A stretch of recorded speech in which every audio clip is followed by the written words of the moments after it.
Before we dive into today's journey, have you ever experienced something strange while out camping? Share your story in the comments below, and let's build this haven of eerie campfire tales together. The road into the Boundary Waters was a frozen ribbon through a sea of snow, the trees standing like silent sentinels under heavy blankets of ice. The RV's heater hummed steadily, but even that couldn't keep the biting cold out. I was deep into the wilderness now, the place I'd picked to spend a week. Just me, the frozen lake, and the stillness of winter. I'd been coming to places like this for years, ever since the accident. The solitude was the only thing that seemed to quiet my mind. This time, I was here to ice fish, maybe snap a few photos for my nature blog, but mostly I was here to prove to myself that I could still handle it. The cold, the isolation, the memories. I pulled the RV to a stop by a small frozen lake I'd scouted on a map. It was miles away from the nearest town, completely off the grid, just how I liked it. I stepped out into the icy air, my breath fogging in front of me as I took in the sight. The lake was a vast, white expanse, the ice thick enough to drive on, stretching out into the distance where the trees disappeared into a blur of white. Perfect. I set up camp quickly, parking the RV near the shoreline and gathering my gear for ice fishing. The cold had a way of creeping into your bones out here, but I didn't mind. I was used to it. I grabbed my auger, trudged out onto the ice, and started drilling a hole. The sound of the blade biting into the ice echoed through the stillness, sharp and harsh against the quiet of the wilderness. Then I heard it, a deep, low rumble that seemed to come from beneath the ice. I paused, the auger still in my hands, and listened. The sound came again, a low, distant vibration like the ice shifting far beneath the surface. I'd heard ice groan before. Anyone who spends enough time in the cold knows the sound of a lake adjusting to the freeze, but this was different. It was deeper, longer, almost like something was moving down there. I brushed it off and kept drilling.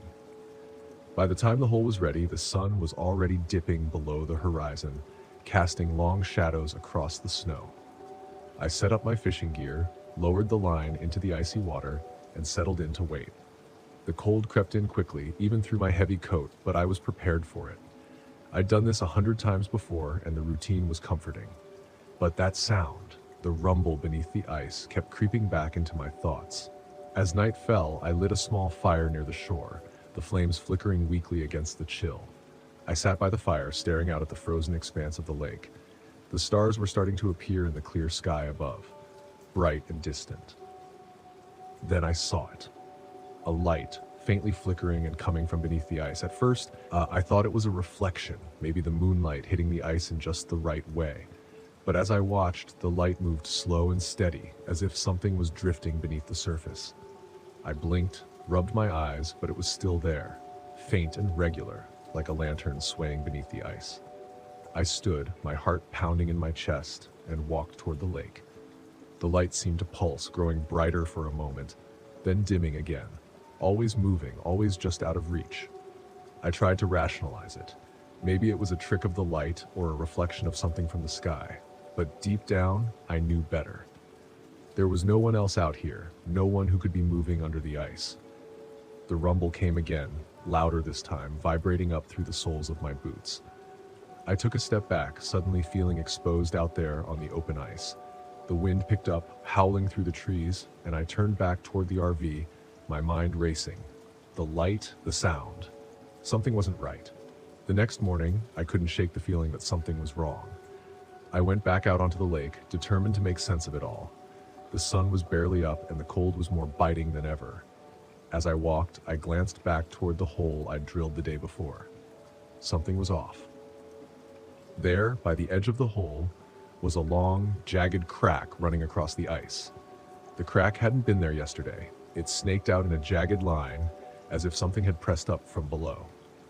I knelt down, running my gloved fingers along the crack, feeling the cold seeping through the ice. The surface felt thin, too thin for the middle of winter. Then I noticed something glinting just beneath the ice. I leaned closer, peering into the crack. At first it looked like a piece of metal, rusted and sharp, lodged beneath the surface. I reached into the cold water, pulling it free. It was old, jagged, like part of a machine, but there was no reason for it to be here. The nearest road was miles away, and there hadn't been any mining or construction in the area for years.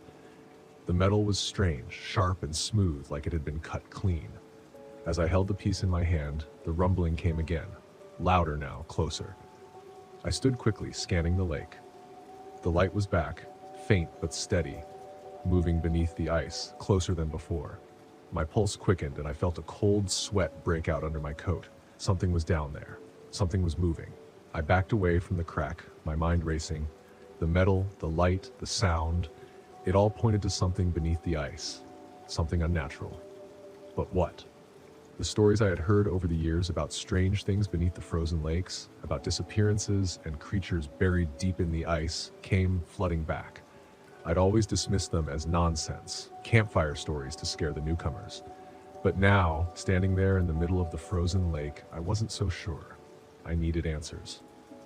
Later that day, as I was gathering more firewood, I came across an old ice fishing shack near the edge of the lake that looked abandoned. But there were fresh footprints in the snow, leading up to the door. Curious, I approached, knocking lightly before pushing the door open. Inside, I found an older man hunched over a small stove, warming his hands.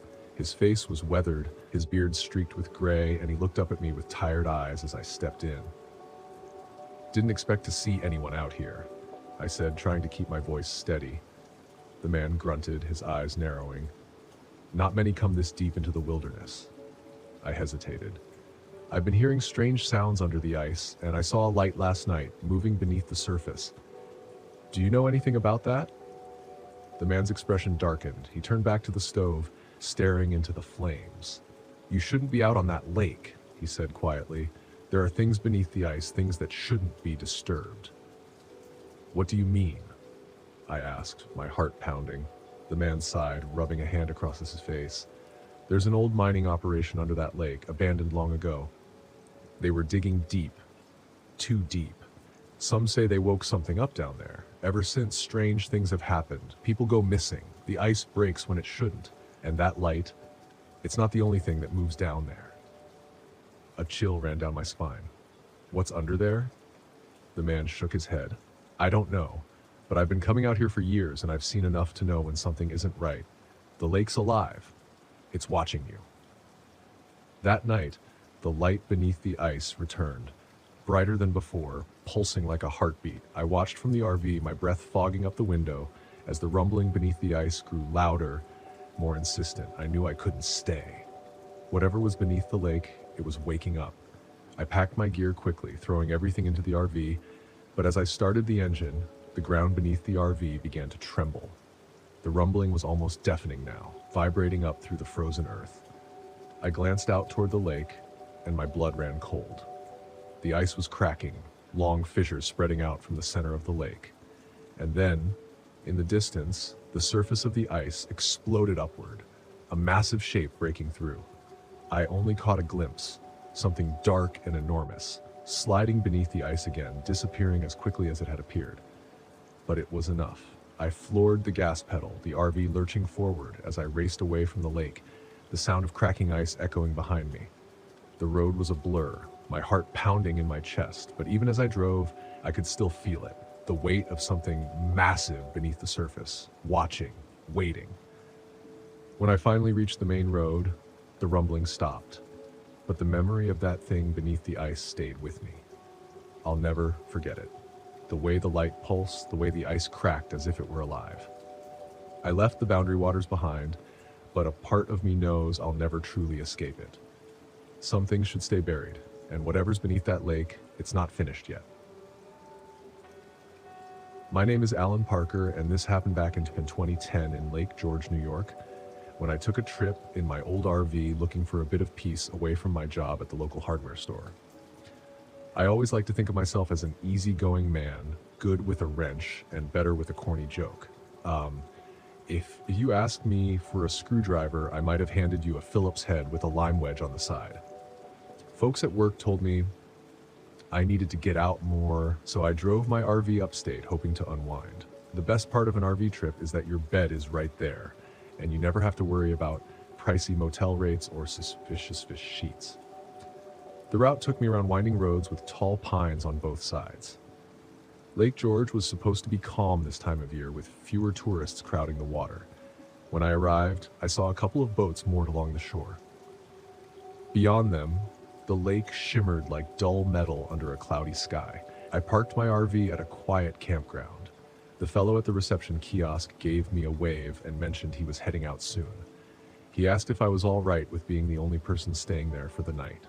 I shrugged and said I liked the solitude.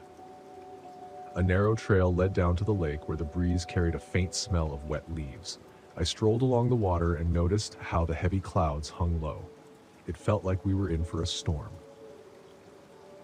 I found an old wooden dock, so I sat at the edge, letting my feet dangle. A few mallard ducks floated by, quacking like they were telling jokes of their own. That night, I set up a small campfire near the RV. The wind whistled through the pines, and I felt at ease for the first time in months. I grilled a hot dog, sipped a soda, and reveled in the quiet. By the time I crawled into the RV to sleep, I felt more relaxed than I'd been in a while. But I woke around midnight to a rustling sound outside. It sounded like someone rummaging through the trash bin I'd tied to a post. I peeked out the RV window, expecting a raccoon, but couldn't see much in the dark. Morning greeted me with a cold drizzle. I stepped outside to find the trash bin tipped over and garbage strewn on the ground. In the midst of the mess, there were footprints, larger than mine. At first, I shrugged it off, thinking maybe a bigger animal had wandered through, but something about those footprints struck me as human. The day passed without much trouble. I picked up groceries at a convenience store a few miles away. The clerk, a wiry man with tired eyes, hinted I should keep an eye on my belongings. Folks around Lake George had been complaining about theft. I thanked him and made a joke about my wallet being too thin to attract any thieves. He didn't laugh. Back at the campground, I met a young couple, Derek and Sandra, who had just pulled in with their own RV. They were friendly enough, offered me a beer, and asked about local fishing spots. We talked for a while, trading travel tales. I was glad to have neighbors. Solitude is great, but having someone to chat with once in a while can be a relief. As dusk settled, I decided to check out that same wooden dock again, figuring I might catch a glimpse of the sunset. Derek and Sandra said they'd join me. The three of us walked down the trail, joking about how Lake George had more trees than people. The air felt cooler, and a hush blanketed the water. Then I spotted something floating in the shallows. At first, I thought it was driftwood, but as we got closer, we realized it was a body, a man's body. His eyes were open, and there was no mistaking what had happened. His clothes were drenched, and dark stains were visible around his abdomen. There was a jagged wound across his chest. Sandra let out a gasp, and Derek looked like he might be sick. My hands began to shake. That smell of wet leaves turned into something metallic and bitter. We scrambled back to the campground to call the authorities, but the phone lines in the reception kiosk were dead, and none of us had reliable cell reception out here. Derek tried to climb a small hill to get a signal. Sandra and I waited at the camp's entrance, listening to the wind in the trees. Every shadow felt like it might hide someone. Finally, Derek managed to connect with the local police, and they promised to send someone. Night fell, but no cruiser arrived. Around 10, we heard the crunch of gravel. Headlights flickered between the pines. Relieved, we rushed out. But the vehicle that rolled into view wasn't a police car. It was a rusted pickup. Its front bumper held on with wire. A tall man stepped out. He had broad shoulders, frayed jeans, and a shaved head with a long scar down one side of his face. He carried himself with a slouch like he had all the time in the world. He asked if we were the ones who called the police. His voice was steady and unnerving, too calm for a man standing in a dark, empty campground. We nodded, explaining what we found at the dock. The man said, "That so?" and narrowed his eyes. Then he took a pistol from behind his back and leveled it at Derek's chest. Sandra screamed. My throat went dry. The man told us to get on our knees, low-fried, one hand still on that gun. I tried to keep my voice steady, asking him what he wanted. He smirked, said something about how we'd seen too much and that we were messing with his business. That body in the lake must have been someone he'd crossed or someone who owed him. I realized we were dealing with a killer who thought we were witnesses. I glanced at Derek. He looked terrified. Sandra's face was pale, tears running down her cheeks. I tried to crack a joke about how we had no idea what we'd seen, but my voice quivered, and it came out all wrong. The man told me to shut up. Then he forced us to walk toward the edge of the campground near a thick cluster of trees. He was marching us deeper into the forest. My heart pounded so loud that I could hardly hear anything else. Through the dark, I could make out shapes, a tangle of branches, the slope of the ground, and a faint glint of water through the trees. I swallowed hard, thinking I might never leave that campground alive. Suddenly, Derek shoved the man's arm and tried to grab the gun. The shot echoed and Derek hit the dirt, not moving. Sandra screamed. I lunged forward, tackling the man's legs, hoping to knock him down. He stumbled, firing another round. The noise tore through the night. I braced for the worst, but somehow I stayed on my feet. He lost his grip on the weapon and it clattered on the ground. Sandra scrambled, snatched the pistol, and pointed it at him, hands shaking. He snarled at her to drop it, slowly rising from the ground. I saw Derek's limp body in the darkness. I bit back a wave of panic. My eyes flicked toward Sandra. She was trembling so hard I thought she'd dropped the gun. The man lunged at her. Instinct kicked in. I scooped up a heavy branch that was lying on the ground and swung it with all I had. It cracked against the side of the man's head. He went down moaning, blood trickling from his temple. For a second, I stood there panting, hardly believing what I'd done. We rushed to Derek's side. He was gone. There was no doubt. I couldn't breathe. Sandra let out a hollow sob, tears staining her cheeks. We clung to each other, grief and fear mixing into a numb wave of shock. The man on the ground wasn't moving anymore either. Whether from the blow or from the gunshot that went off during the scuffle, I wasn't sure. Eventually, the local police arrived, lights flashing against the tall pines. They questioned us for hours, tried to make sense of the scene. The paramedics covered Derek's body. They found the other man's body as well. Turned out he was known for dealing in stolen goods and suspected of murder. The man in the lake had likely been one of his associates. Sandra and I gave our statements, shaking and exhausted. When they let us go, dawn was creeping over Lake George, and the water looked cold and lifeless. We stood by the dock, two stunned people who had come up here for a break from life, only to leave with nightmares that wouldn't fade. I still picture Derek lying there, and I remember the weight of that branch in my hands. I'll keep that memory locked away, but it follows me even now whenever I close my eyes. It's something I'll never joke about.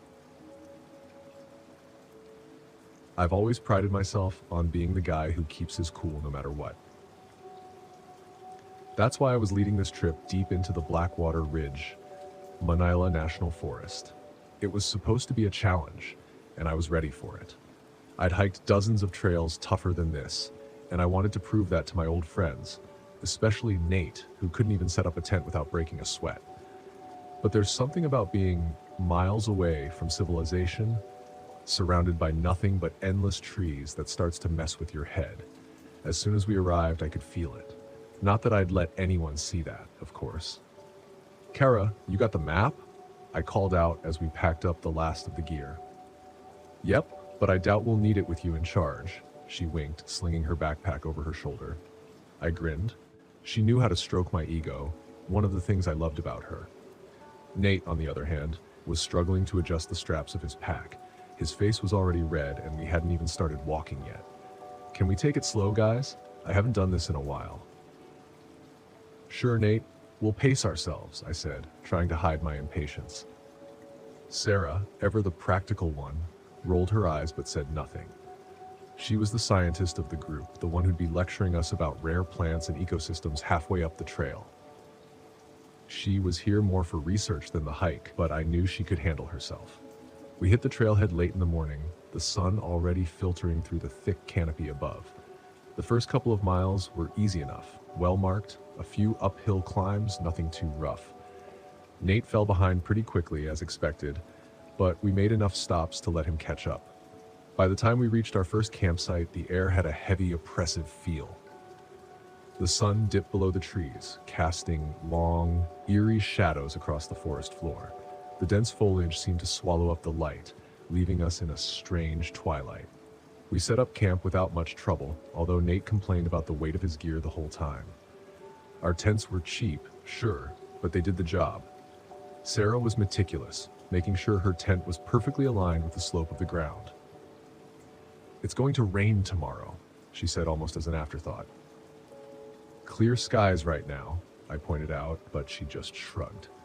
Night came quickly, faster than I expected. By the time we had the fire going, the forest had gone almost completely silent. No birds, no insects, just the crackling of the fire and the occasional rustling of leaves. It was weird. I'd been in plenty of forests, but something about this one felt off. "You guys hear that?"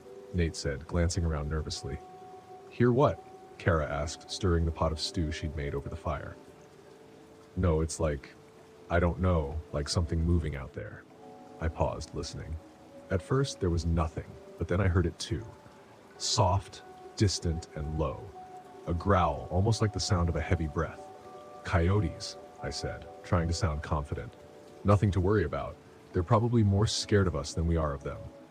But I saw Sarah tense up. She was studying the woods beyond the firelight, her face set in concentration. I didn't like that. When I turned back to Nate, he was pale, fidgeting with his hands. "Maybe we should keep the fire going all night," he said. "Relax, Nate. We're fine. Nothing's coming near us." But the truth was, something felt off. Even I couldn't shake it. The second day was rough.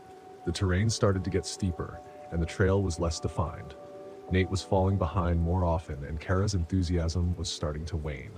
We pressed on, but there was a growing sense of unease that none of us could shake. Halfway through the day, we found something that made me stop in my tracks, a deer carcass, ripped apart and strewn across the trail. Blood, dark and congealed, soaked into the ground around it. Whatever had killed it wasn't hunting for food. It looked like something had torn food. It looked like something had torn it apart, just for the hell of it. Nate gagged, turning away. "What the hell?" Kara knelt beside the body, her face a mix of curiosity and horror. "This wasn't a bear. Look at the size of these tracks." I crouched down next to her. She was right. The prints were huge, human-like but twisted. Something was wrong with the feet. Long, deep claw marks gouged into the dirt. I glanced at Sarah. Her face was pale, her brow furrowed in deep concern. "This isn't normal," she whispered. "We should go back." The confident TJ, who could handle anything, suddenly felt a sliver of doubt crawl up his spine. "Nah, we're fine," I said, brushing it off. "It's just some animal. We'll be careful. Let's keep moving." But I knew, we all knew, something was out there, watching. That night was worse.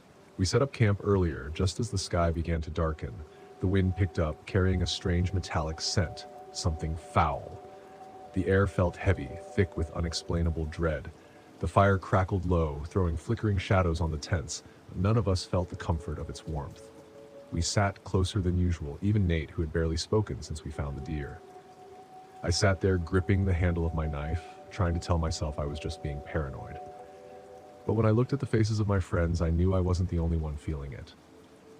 "Do you hear that?" Sarah said suddenly, her voice barely a whisper. We all went silent, listening. At first, there was nothing but the wind in the trees. Then I heard it, a low guttural growl, closer this time. "What the hell is that?" Nate's voice cracked, his eyes wide with fear. "It's just an animal," I said again, though I wasn't sure who I was trying to convince anymore. But it wasn't. We all knew that. This was something different, something wrong.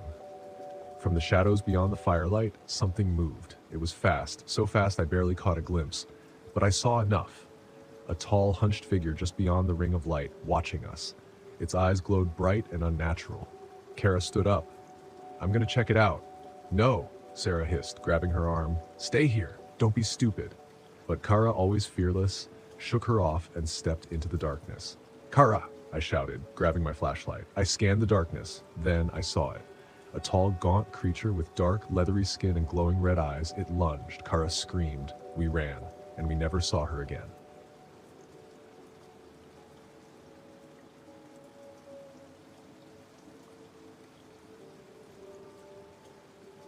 My name is Andrew Roberts, and back in 2013, I found myself deep in the wilds of the Great Smoky Mountains National Park, looking for a bit of solitude and maybe a good fishing spot. I've always preferred the company of trees over people. Not that I'm antisocial, just that nature doesn't argue back. I'd packed my gear, loaded up my old Jeep, and decided to take a week off from my job as a mechanic in Knoxville. The drive to the park was uneventful, the kind of peaceful journey where the miles slip by and the radio's static becomes comforting background noise.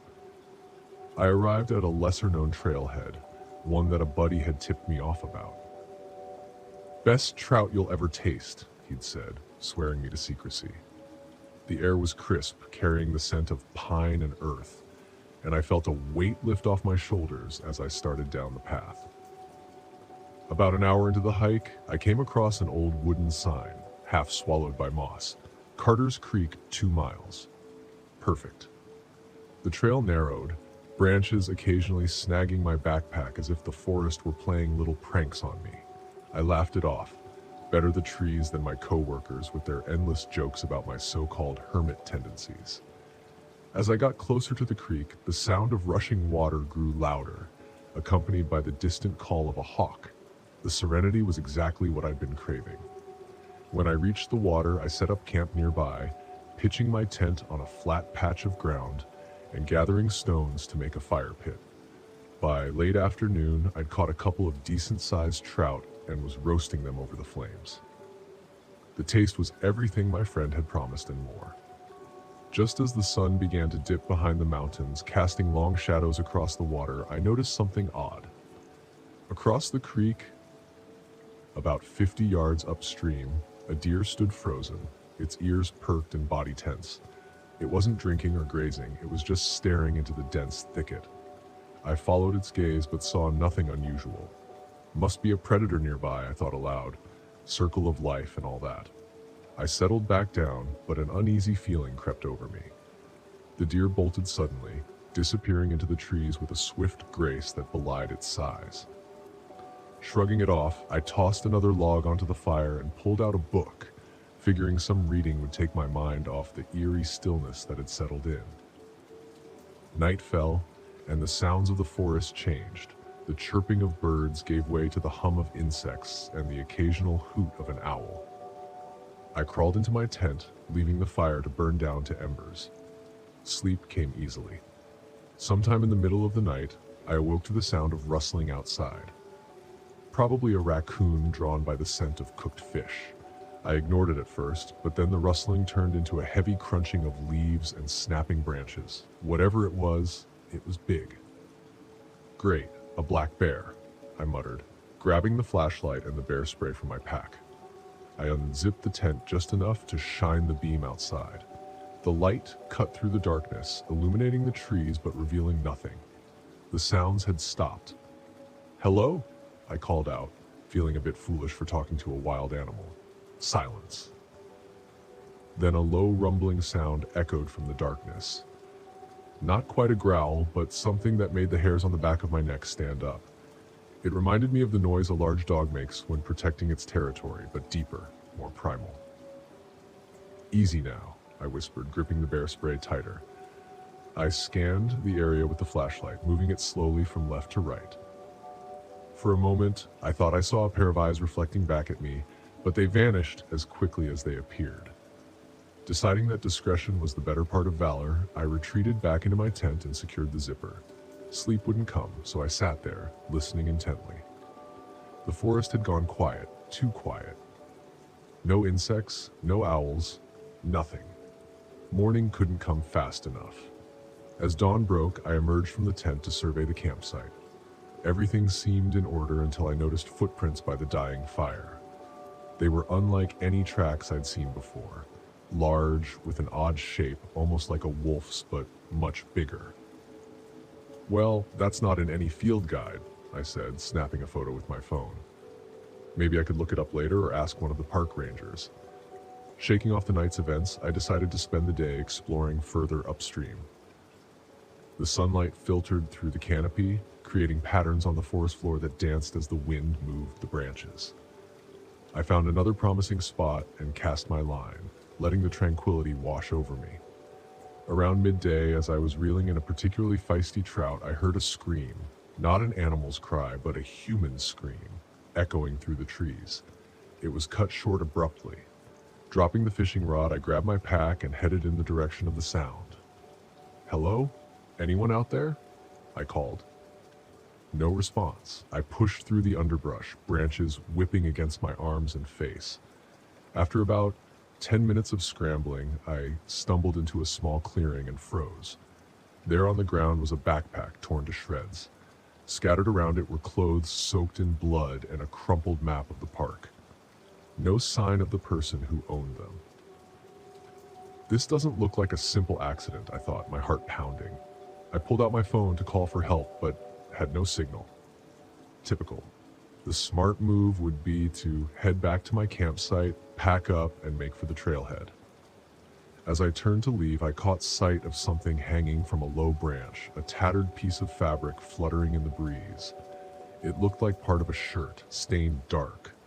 A sense of dread settled in my stomach. I needed to alert the authorities.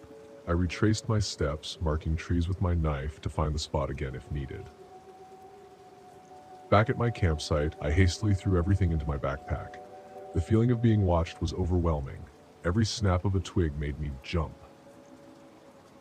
Get a grip, Ezekiel, I told myself. Just a couple of miles to the Jeep. I set off at a brisk pace, constantly checking over my shoulder. The forest, which had seemed so welcoming before, now felt oppressive. About halfway to the trailhead, I came across footprints similar to the ones I'd seen earlier, but fresher. They crossed the path and headed deeper into the woods. A chill ran through me, not from the air, but from the realization that whatever made those prints was circling me. I quickened my pace, almost breaking into a jog. Then, ahead on the trail, I saw something that made me stop cold. Another hiker was lying face down on the path, motionless. I approached cautiously. "Hey, are you okay?" I called out. No response. As I got closer, the scene became gruesomely clear. The hiker's clothes were shredded, and there were deep gashes along his back. The ground was stained. I fought back the urge to be sick.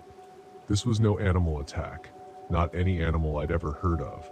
A rustling sound came from the bushes to my left. I turned slowly, and there it was.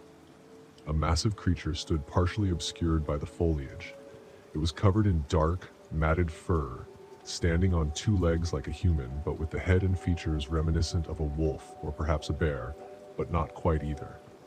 Its eyes were fixed on me, intelligent and predatory. I didn't wait to find out what it wanted. I bolted down the trail, adrenaline fueling my legs. The sound of heavy footsteps crashed behind me, gaining quickly. Come on, I urged myself, lungs burning. I spotted a fallen tree ahead and ducked behind it, hoping to throw the creature off. Peering through a gap in the logs, I saw it enter the clearing, sniffing the air. Up close, it was even more terrifying, a nightmare amalgamation of man and beast. It moved slowly, deliberately, scanning the area. My heart hammered so loudly I was sure it would hear me. Then, from another part of the forest, a gunshot rang out. The creature snapped its head in that direction and let out a sound, a mix between a howl and a roar, that shook me to my core. Taking advantage of the distraction, I crept away from my hiding spot, careful to keep low. I made it back to the trail and continued running. Minutes later, I burst into the parking area where my Jeep awaited. Another vehicle was there, a ranger truck. Relief washed over me. A park ranger stepped out, hand on his sidearm. "Whoa there, what's going on?" he asked, noticing my disheveled state. There's something out there," I gasped. "I found a dead hiker and some kind of animal is chasing me." His face turned serious. "Show me." "Are you kidding? We need backup." "Sir, I can't call in anything without verifying. Now, where did you see the body?" Realizing he wasn't going to budge, I agreed to lead him back, hoping that daylight and his firearm would offer some protection. As we retraced my steps, I kept glancing around nervously. The forest seemed even quieter than before. We reached the spot where I'd found the hiker, but the body was gone. Only a dark stain on the ground remained. "I swear he was right here," I insisted. The ranger looked skeptical. "Maybe you're dehydrated," or... A sudden noise interrupted him, a guttural sound from behind. Before we could react, the creature lunged at the ranger, knocking him to the ground. I stood paralyzed as the beast slashed at him. The ranger's scream snapped me out of it. I grabbed a large branch and swung it at the creature's back. It barely flinched, but it was enough to divert its attention. "Run!" I shouted, though the ranger was beyond hearing. The creature turned its gaze to me, blood dripping from its jaws. I backed away slowly, then threw the branch directly at its face. It snarled and charged. I sprinted through the trees, leaving the trail in a desperate attempt to lose it. Branches tore at my clothes and skin, but adrenaline numbed the pain. Up ahead, I saw a rocky outcrop, a small cave entrance. Without thinking, I dove inside, squeezing through the narrow opening. The creature crashed against the entrance, too large to follow. It clawed at the opening, furious. I pressed myself against the back wall, the stench of damp earth filling my nostrils. After what felt like hours, the sound subsided. Cautiously, I peeked outside. The creature was gone. I made my way back to the parking area, keeping to the shadows and moving as quietly as possible. The ranger's truck was still there, but he was not. I didn't waste any time. Jumping into my Jeep, I fumbled with the keys before finally getting the engine started. I tore out of there, gravel spraying from under the tires. On the drive back to Knoxville, my mind raced. What was that thing? How could it exist without anyone knowing? Once home, I contacted the authorities. They organized a search party, but no trace of the ranger or the missing hikers was found. Just the torn backpacks and bloodied clothes I had described. Unsatisfied, I started digging. Late nights were spent combing through local legends, police reports, and old newspaper clippings. I discovered that over the past few decades, there had been sporadic disappearances in that area of the park, all unexplained and quickly forgotten. Some articles mentioned sightings of a large, unidentified animal. A few even hinted at a government cover-up, but those were dismissed as conspiracy theories. I compiled everything I found and handed it over to a journalist friend, hoping he could bring attention to the matter. In the end, official reports chalked up the incidents to unfortunate accidents, bear attacks, hikers getting lost in the wilderness, but I knew better. The Great Smoky Mountains held a secret, one that prowled the depths of the forest under the cloak of night, an apex predator unknown to science. As for me, I've traded camping trips for quiet weekends at home. Nature, it seems, has its own mysteries, and some are best left undisturbed. My name is Jake Johnson, and this happened back in 2003 in White Sands National Park in New Mexico while I was on a solo RV trip, eager to see those white gypsum dunes I'd heard so much about. I remember pulling into the park's nearly empty campground late in the afternoon. The sun hit the sand just right, turning everything a pale shade of pink, which was more beautiful than I'd expected. I parked my rickety RV, an old Class C that groaned whenever it hit a bump, and hopped out with my camera in hand. I like to think of myself as a sort of easygoing traveler, always ready with a joke, never one to get scared too easily. Truth is, I've got a bit of a scattered past. I used to manage a bowling alley in Indiana. Then I decided I needed a change and started driving around the country. White Sands was supposed to be a peaceful stop, a quick place to snap photos and do a short hike before heading on to Arizona. It all began simply enough. I strolled out onto the dunes, feeling the fine powder slip between my toes. A gentle breeze drifted past, and the evening air carried a faint smell of desert creosote and hot sand. I felt more relaxed than I had in months, maybe even years. My stomach rumbled, so I headed back to the campground to cook some canned chili. I remember whistling a tune from a kids' TV show I used to watch while I lit the small stove in the RV's cramped kitchen. Nothing felt out of place, no alarm bells in my head. The next morning, I decided to take my time exploring. There weren't many others around, just a couple parked in a newer RV on the far side of the lot, and an older man with a tent near some scraggly bushes. He waved at me and I waved back, figuring maybe I'd talk to him later. I hiked into the dunes, snapping pictures and making silly jokes to myself about how I'd post them to my non-existent travel blog. The day was hot, but the bright sand reflected so much light it almost felt like being in a snowfield. Around noon, I turned back toward the campground for lunch. That's when I noticed something odd. The older man with the tent had left. His site looked ransacked. The tent still stood, partially collapsed, like it had been stomped on or slashed. My stomach churned, but I told myself maybe he'd had trouble packing up. Yet I spotted a streak of dark red against the side of the tent. Could have been spilled ketchup, I thought. Could have been anything. I told myself not to jump to conclusions, but I felt uneasy. Real uneasy. I saw footprints in the white sand leading away from the tent toward a low dune that curved behind the campground. They looked like they might belong to two people. I glanced around for the couple in the big RV. Their vehicle was still there, but I didn't see them outside. The air felt heavy and I started to sweat, even though the heat wasn't any worse than earlier. I tried to call out, "Anyone there? Everything okay?" My voice echoed. No answer came back. I wandered closer to the battered tent, half expecting someone to pop out and say, "It's cool, we're fine." Nobody did. I took a careful peek inside. It was a mess. Clothes, gear, and what looked like a wallet scattered all over. The name on the driver's license read Henry Lopez. The wallet had no cash left. A lump caught in my throat. Something was wrong. I stepped away, trying to decide if I should call the authorities. My cell service was spotty, but I figured I could drive out toward the main highway to get a signal. Then I heard a faint noise, like a short cry cut off too soon. It came from behind that low dune. I clutched my camera bag for no good reason and walked toward the sound, my footsteps sinking in the fine gypsum. My heart was pounding and I forced myself to take slow, steady breaths. I tried to think of a joke, any silly thought to calm myself. Nothing came. Behind the dune, I found the couple's footprints. I recognized the woman's pink sneakers from earlier.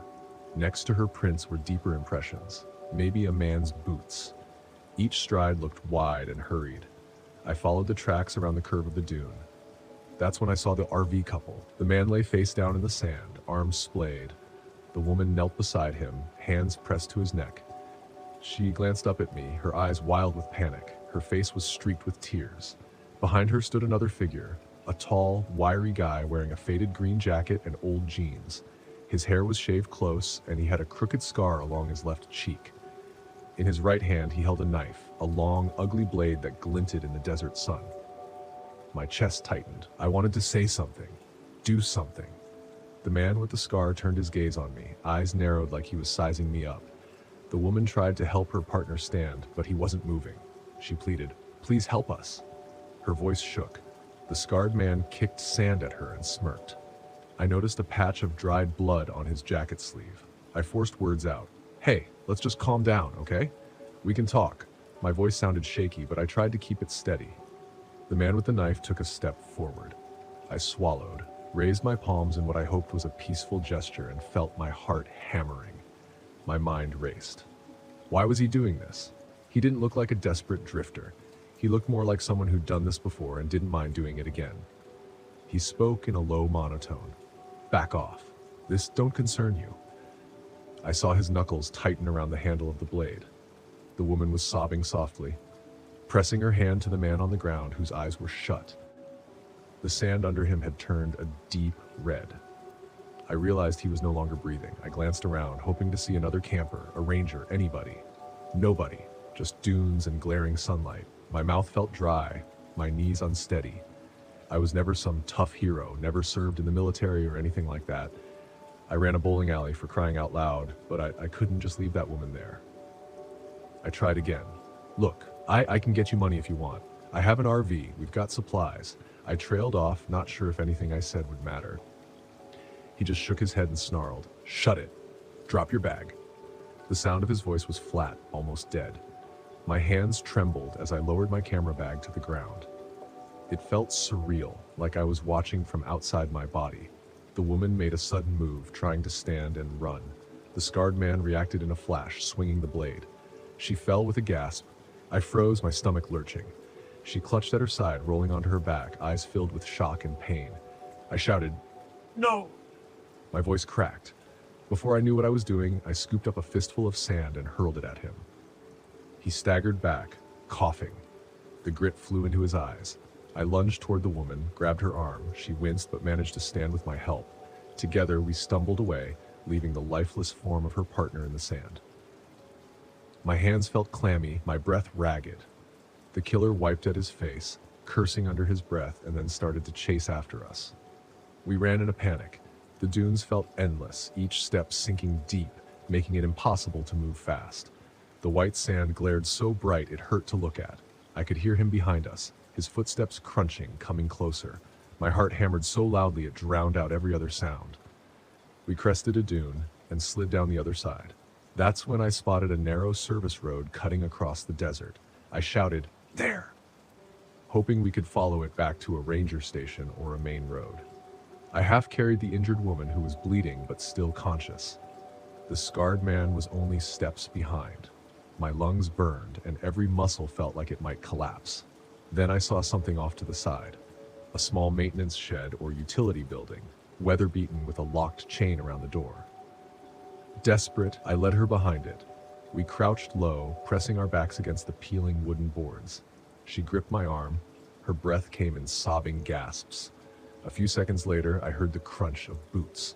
He was searching for us, muttering curses to himself.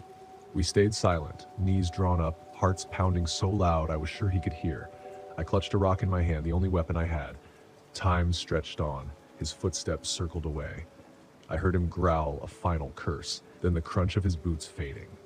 We didn't dare move for what felt like ages. Eventually, I peeked around the corner. There was no sign of him. Dazed and exhausted, we hobbled back to the campground, sticking close to the edges of the dune so we could scan for him. When we reached my RV, I helped her inside. She collapsed onto the passenger seat, her shirt soaked in blood. My fingers shook as I turned the key, praying the engine would start on the first try. It coughed to life, and I drove out of White Sands faster than I'd ever driven that old rig, rattling down the main road toward the highway. We found a state trooper patrol near the entrance. I banged on the trooper's window, barely able to speak. The woman slumped in the seat behind me, eyes fluttering. The trooper called for paramedics right away, and within minutes, an ambulance arrived. I tried to explain, but the words came out broken, my voice thick with horror. They rushed the woman off. I never even learned her name. Afterward, the trooper asked me to show him where everything happened. We went back in his cruiser, but by then the scarred man was gone. The older man with the tent was found dead near his campsite. The couple's partner was gone too. The desert sun glared down on those dunes, silent and unchanging, as if none of this had even happened. They questioned me for hours, took my statement, thanked me for trying to help. In the end, I drove away from White Sands, my RV, rattling through the desert roads. My hands wouldn't stop shaking, not even when I finally pulled into a cheap motel that evening. I still see that man's lifeless eyes in my head, sometimes replaying the moment he advanced with that knife. And I remember feeling so helpless, so unprepared for real violence. I never found out if they caught him. I never went back to ask. I doubt I ever will. My name is Dylan Mitchell, and this all went down in 2016 while I was out RV camping in the middle of Wrangell St. Elias National Park in Alaska. I decided to head up there solo for a couple of weeks, just a break from my always-on work life back in Seattle. It felt like a good way to clear my mind and see some rugged places where cell towers hadn't yet claimed the landscape. Honestly, I had no idea just how off the grid I'd really find myself. I parked the RV in a designated camping area near Nebezna Road, figuring the isolation was the whole point. That day I'd driven hours on a gravel road with almost no one around. I didn't even see another vehicle once I hit the unpaved stretch leading to the park. To be honest, the silence was nice.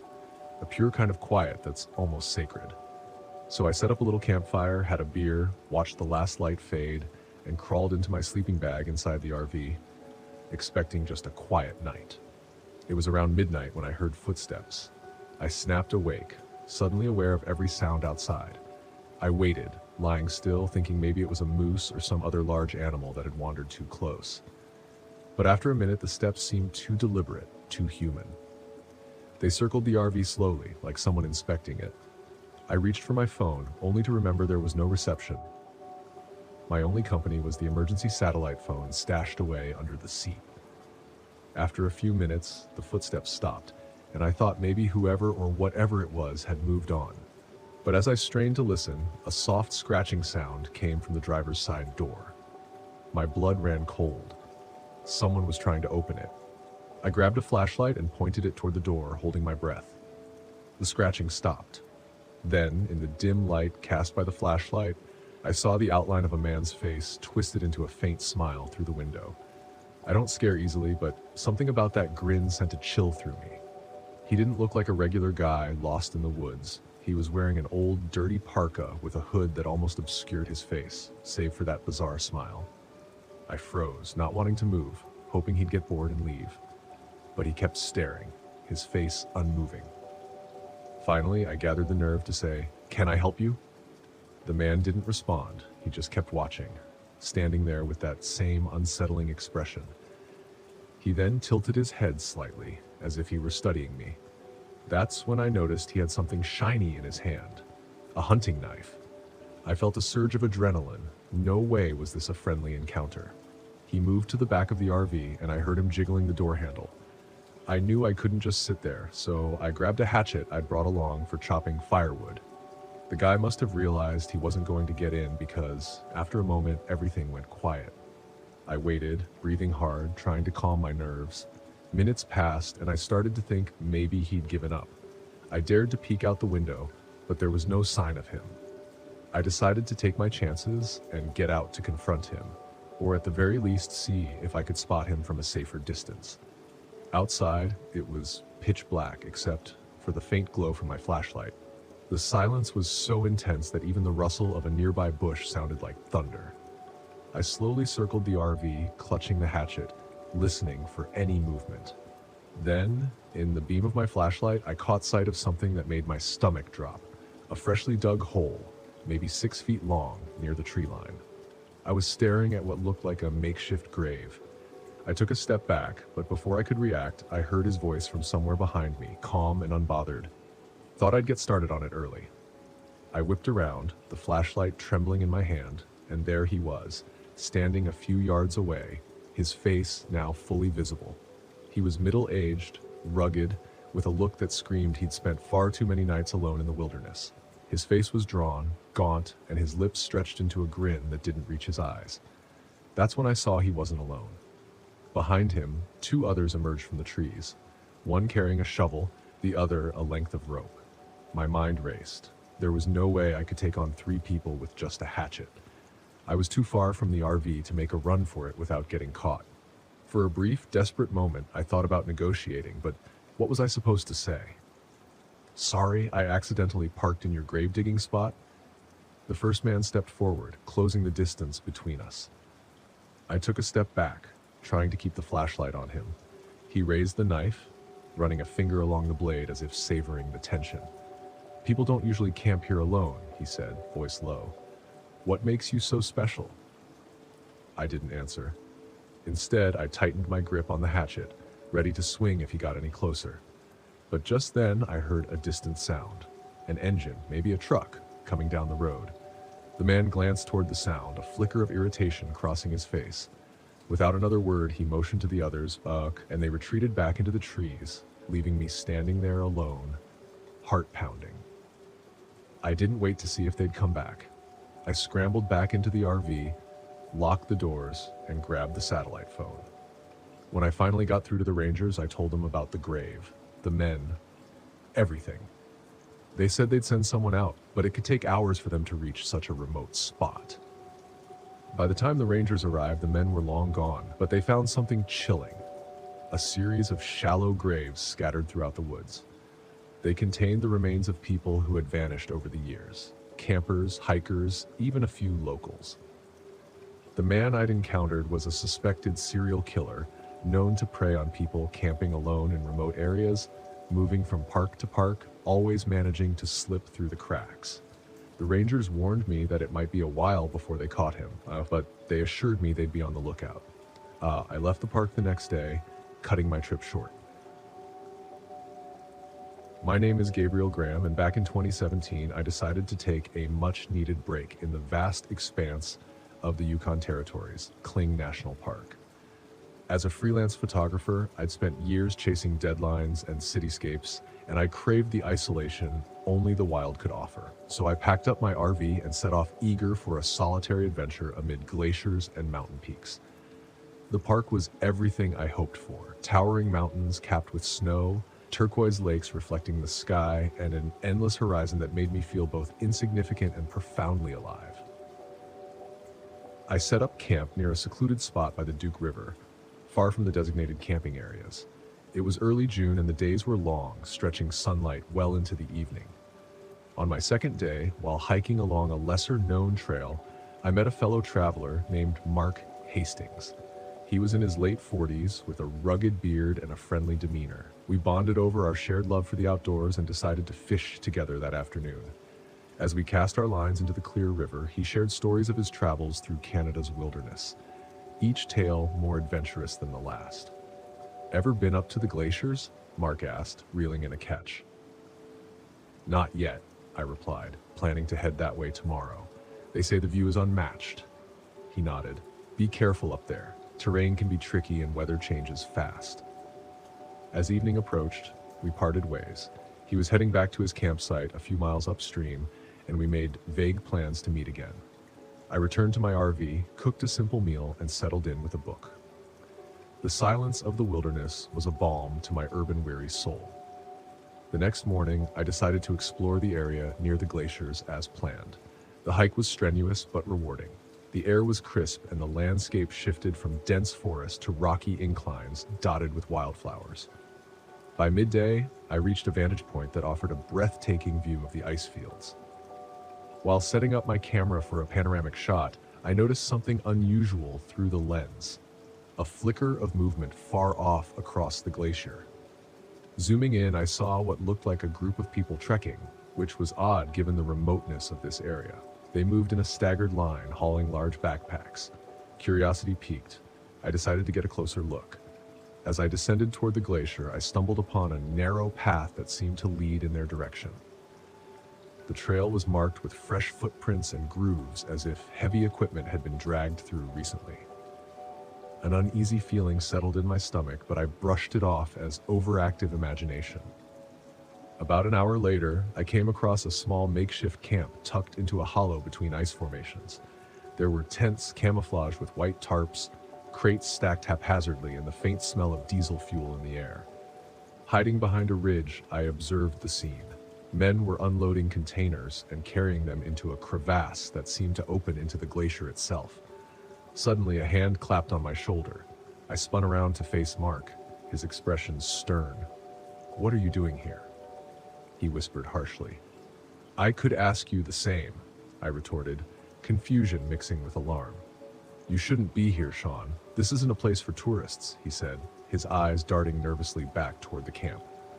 Before I could respond, voices echoed from the camp. A group of men was heading our way, speaking in hushed tones. Mark grabbed my arm and pulled me behind a boulder. "Listen to me carefully," he said urgently. "These people are dangerous. You need to leave now." "Who are they? What's going on?" I demanded. He hesitated before answering.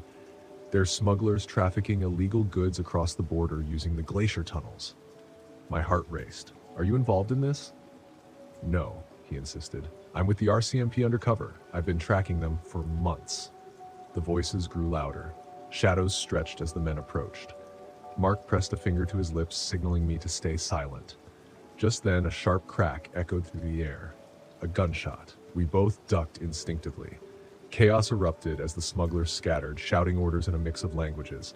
Mark pulled a handgun from under his jacket. "Stay behind me," he ordered. Before we could move, two men rounded the boulder, rifles raised. Mark fired swiftly, hitting one in the shoulder. The other lunged at him, and they grappled fiercely. I watched in stunned disbelief as they fought, the smuggler's knife glinting dangerously. Seizing a rock from the ground, I struck the attacker on the back of the head. He crumpled and Mark pushed him aside. "Thanks," he muttered. "We have to destroy their stash and call for backup." We made our way toward the camp cautiously. The area was deserted. The smugglers had either fled or were regrouping inside. One of the tents we found, crates filled with weapons and packets of white powder, drugs meant for distribution. "Help me with this," Mark said, dousing the crates with gasoline from a nearby canister. We set the camp ablaze. Flames licking up toward the sky, the smoke would be a signal, but also a beacon for any remaining smugglers. As we retreated, gunfire erupted again. A bullet passed my ear, and we took cover behind an ice wall. "They're not letting us leave easily," I shouted over the noise. Mark radioed for assistance, but the mountainous terrain interfered with the signal. "We need to get to higher ground." We sprinted toward a ridge, bullets striking the ice around us. Reaching a plateau, Mark tried the radio again. This time he made contact. "Officer down. Need immediate extraction at Glacier Point," he reported. A helicopter's distant rotor became audible, but the smugglers were closing in. One of them caught up, tackling me to the ground. We struggled, his hands tightening around my throat. Spots danced before my eyes as I gasped for air.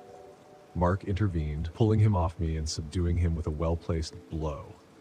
"Come on, we're almost there." We reached an open area just as the helicopter appeared over the horizon. Relief was short-lived. A group of smugglers stood between us and rescue.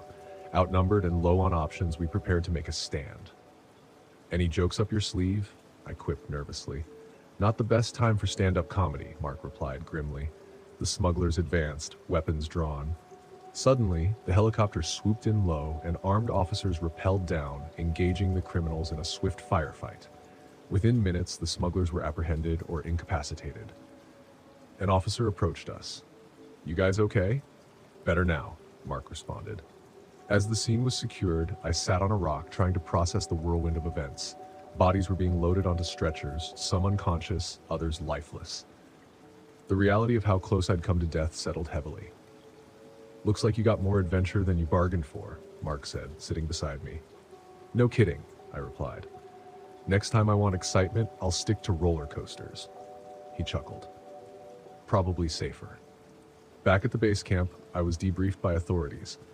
They took my statement and advised me to keep the details confidential due to the ongoing investigation. As evening fell, I finally returned to my RV, exhaustion pulling at every muscle. The following day, I decided to leave the park. The allure of solitude had been overshadowed by the stark dangers I had never imagined. Before departing, I did some research at a local library, curious about the operation I had stumbled upon. I discovered that the smuggling ring had ties to a larger criminal network operating along the Canada-US border. They used remote wilderness areas to move contraband, exploiting the challenging terrain to evade law enforcement. Mark Hastings, whose real name was Agent Marcus Hale, had been instrumental in dismantling several such groups. As I drove away from Kling National Park, the majestic mountains in my rearview mirror, I couldn't help but feel a mix of relief and lingering adrenaline. The open road ahead seemed both inviting and safe, a welcome contrast to the perilous glaciers. In the end, the adventure I had sought had found me in the most unexpected way. I returned to photography with a renewed appreciation for the mundane. As for Agent Hale, he continued his covert work, blending into landscapes where danger lurked beneath the surface. My name is Bill Gate, and this happened back in 2014 in Cape May, New Jersey, when I was on a solo road trip in my second-hand RV. I'd spent most of my adult life teaching history at a small high school in Ohio, and I never considered myself the adventurous type. But I'd saved up enough to buy an old RV, took a sabbatical, and decided to roam wherever the highway led. I liked the idea of being the scruffy teacher who'd one day share wild travel stories with students. People called it my early midlife crisis. I called it my history on wheels experience. When I pulled into Cape May, I was entranced by the antique look of the houses and the salt-tinged breeze coming off the Atlantic. I parked at a modest RV campground near the bay, convinced I'd spend 2 relaxed days wandering beaches and snapping photos of Victorian architecture. Soon after I set up camp, I met Irene, a retiree traveling in a newer rig than mine. She was chatty, offered me a lemonade, and joked that my RV looked like a tin can on wheels. I told her I preferred vintage rolling palace. She howled with laughter and said she liked my style. Irene told me about the local seafood places and insisted I grab fried clams at a shack near the marina. I planned to check it out the next day. That evening, I went for a stroll through the beachside neighborhood. The air carried a hint of seaweed and salt, and I passed a few fishermen cleaning their day's catch near the pier. The horizon was all soft pinks and oranges under a setting sun. Everything felt calm. I'd noticed a handful of other travelers at the campground, but most of them kept to themselves, so I headed back to the RV, expecting a peaceful night's rest. Around midnight, I heard a sound outside. It wasn't loud, more like a faint rattling against the metal of my RV. My first thought was raccoons or stray cats. Still, I flicked on a flashlight and peered through the window. I didn't see anything. I dismissed it as paranoia. I'd never fully gotten used to sleeping in new places, and the whistling wind off the bay might have amplified harmless noises. I woke up early the next morning, determined to try those fried clams Irene had recommended. Before leaving, I noticed her RV door was wide open, which seemed odd because Irene had told me she always locked up. I stepped closer, called her name, and got no response. I knocked on the side of her RV. The interior looked ransacked, cabinets yanked open, personal items scattered across the floor. My stomach tightened. No sign of Irene and no note. I considered calling the police right away, but I thought maybe she stepped out in a hurry or had some small emergency. Still, it felt wrong, so I told the campground manager, Gary, that something was off. He seemed unimpressed, shrugged, and said, maybe she took a day trip. Gary was tall, about my age, with a cap pulled low over his forehead. He gave off an unfriendly vibe, but he promised he'd keep an eye on things. The day went by in a haze. I ate those fried clams, delicious by the way, but my mind kept drifting back to Irene's empty RV. At dusk, I wandered over to the campground picnic area, hoping to see if Irene had turned up. Instead, I found another camper, a college kid named Rob, pacing around. He told me his friend Dalton had vanished after going for a walk that afternoon. Rob didn't know which direction he went, and he was too shaken to make sense of anything. 2 missing people in the span of a single day made my heart pound. I tried to calm Rob, but the panic in his eyes made me uneasy. Back at my RV, the air felt heavy, and I started double-checking my locks. Then I heard a muffled cry in the distance, too brief to pinpoint. I stepped out into the dark. The campground was dimly lit by a few lanterns, but nothing appeared out of place. I had this urge to walk the perimeter and see if anyone needed help, but an uneasy feeling told me to stay put. I placed a quick call to the local sheriff's office, but I didn't get much beyond the standard "we'll look into it" response. That night, I barely slept. Morning came with a salty breeze that tasted almost bitter. I forced myself to check around Irene's RV again, still empty and still in total disarray. As I backed away, Gary rounded the corner. He said, "You snooping around, buddy? Shouldn't you mind your own?" Something about his tone struck me as menacing, but I tried to stay polite, pointing out that 2 people had vanished. He replied, "People come and go around here all the time. Doesn't mean something bad happened." His dismissive attitude rattled me. I tried to shrug it off, but a nagging voice in my head told me something was very wrong. Just then, Rob appeared, pale-faced, insisting we help search for Dalton. Gary offered no assistance, just a stony glare. I volunteered to help Rob. We scoured the stretch of beach near the campground, scanning for footprints in damp sand, checking gullies for any sign of Dalton. We found nothing. A few hours later, we expanded our search to the wooded area behind the campground. The damp mulch squished under our shoes. Rob and I split up, calling Dalton's name, pushing through tangled undergrowth. The further I ventured, the more anxious I got. Eventually, I came upon a small clearing. The sun filtered through the branches, showing me something on the ground, a battered backpack. Inside, I found a wallet with Dalton's ID. My heartbeat quickened. About 15 feet away, partially hidden by a fallen log, lay a body. It was Dalton. He wasn't moving. I forced myself closer and realized he had no pulse. His shirt was soaked with blood. I felt bile rise in my throat. I yelled for Rob, who came running. He took one look, dropped to his knees in shock. We managed to call the sheriff, our hands shaking so badly we could barely hit the right buttons on the phone. Before they arrived, though, Gary appeared out of nowhere. He held a hunting knife at his side, too casual for comfort. My instincts screamed that I was in danger. When I tried to step back, Gary lunged forward and grabbed Rob by the arm. The knife glinted in the sunlight. I froze, my mind going blank. Gary hissed something about campers snooping where they don't belong. He threatened me, said I should have stayed in my tin can on wheels, and that if we'd just left things alone, it wouldn't have come to this. Rob struggled to break free, eyes wide with fear. Gary slashed at his chest, and Rob collapsed in a heap.